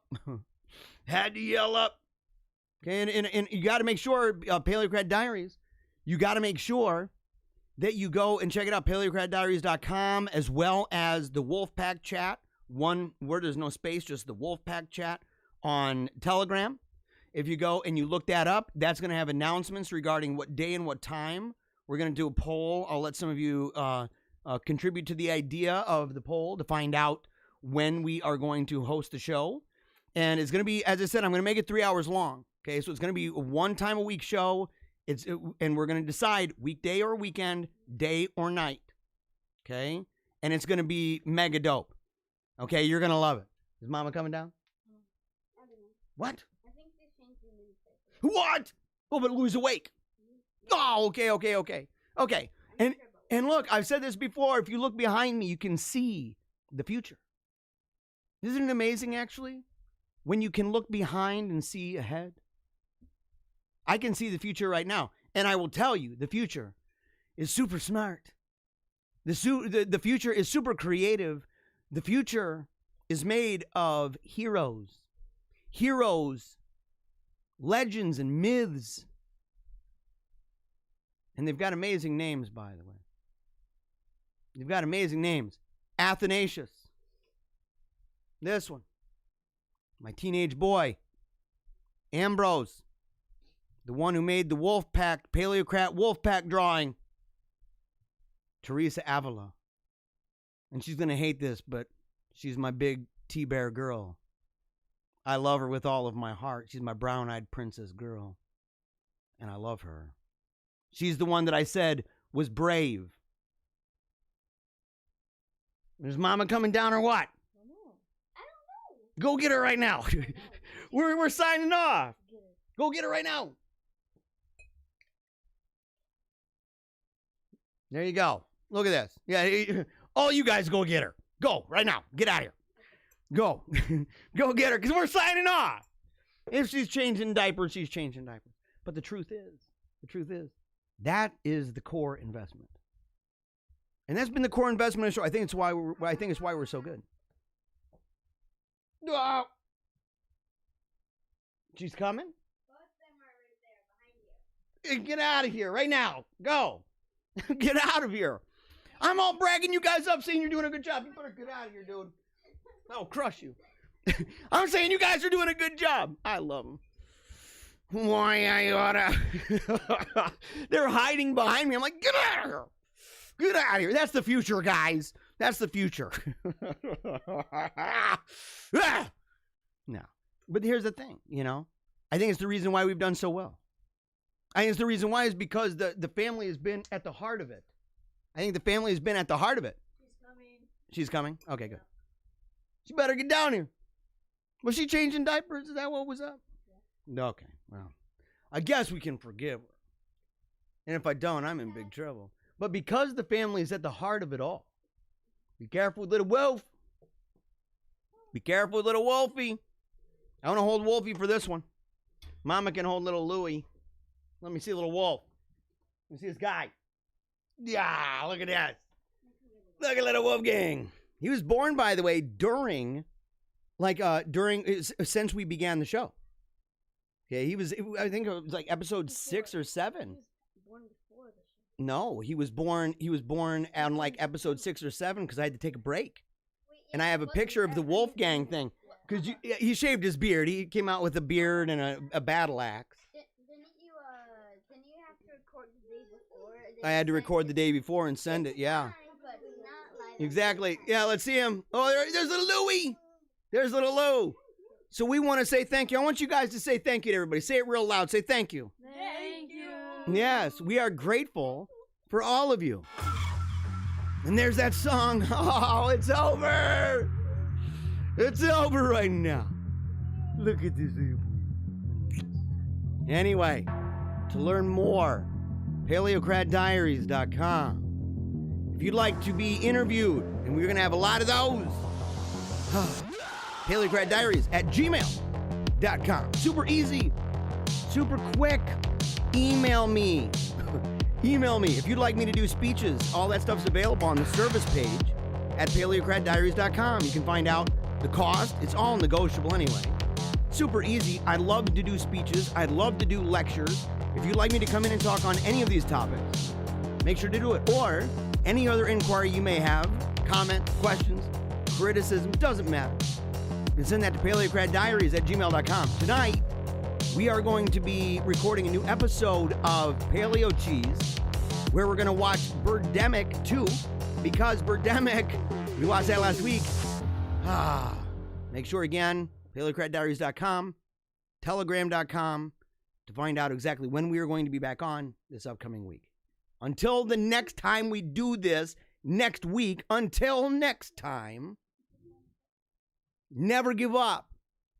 Keep on smiling. And memento mori. Yeah.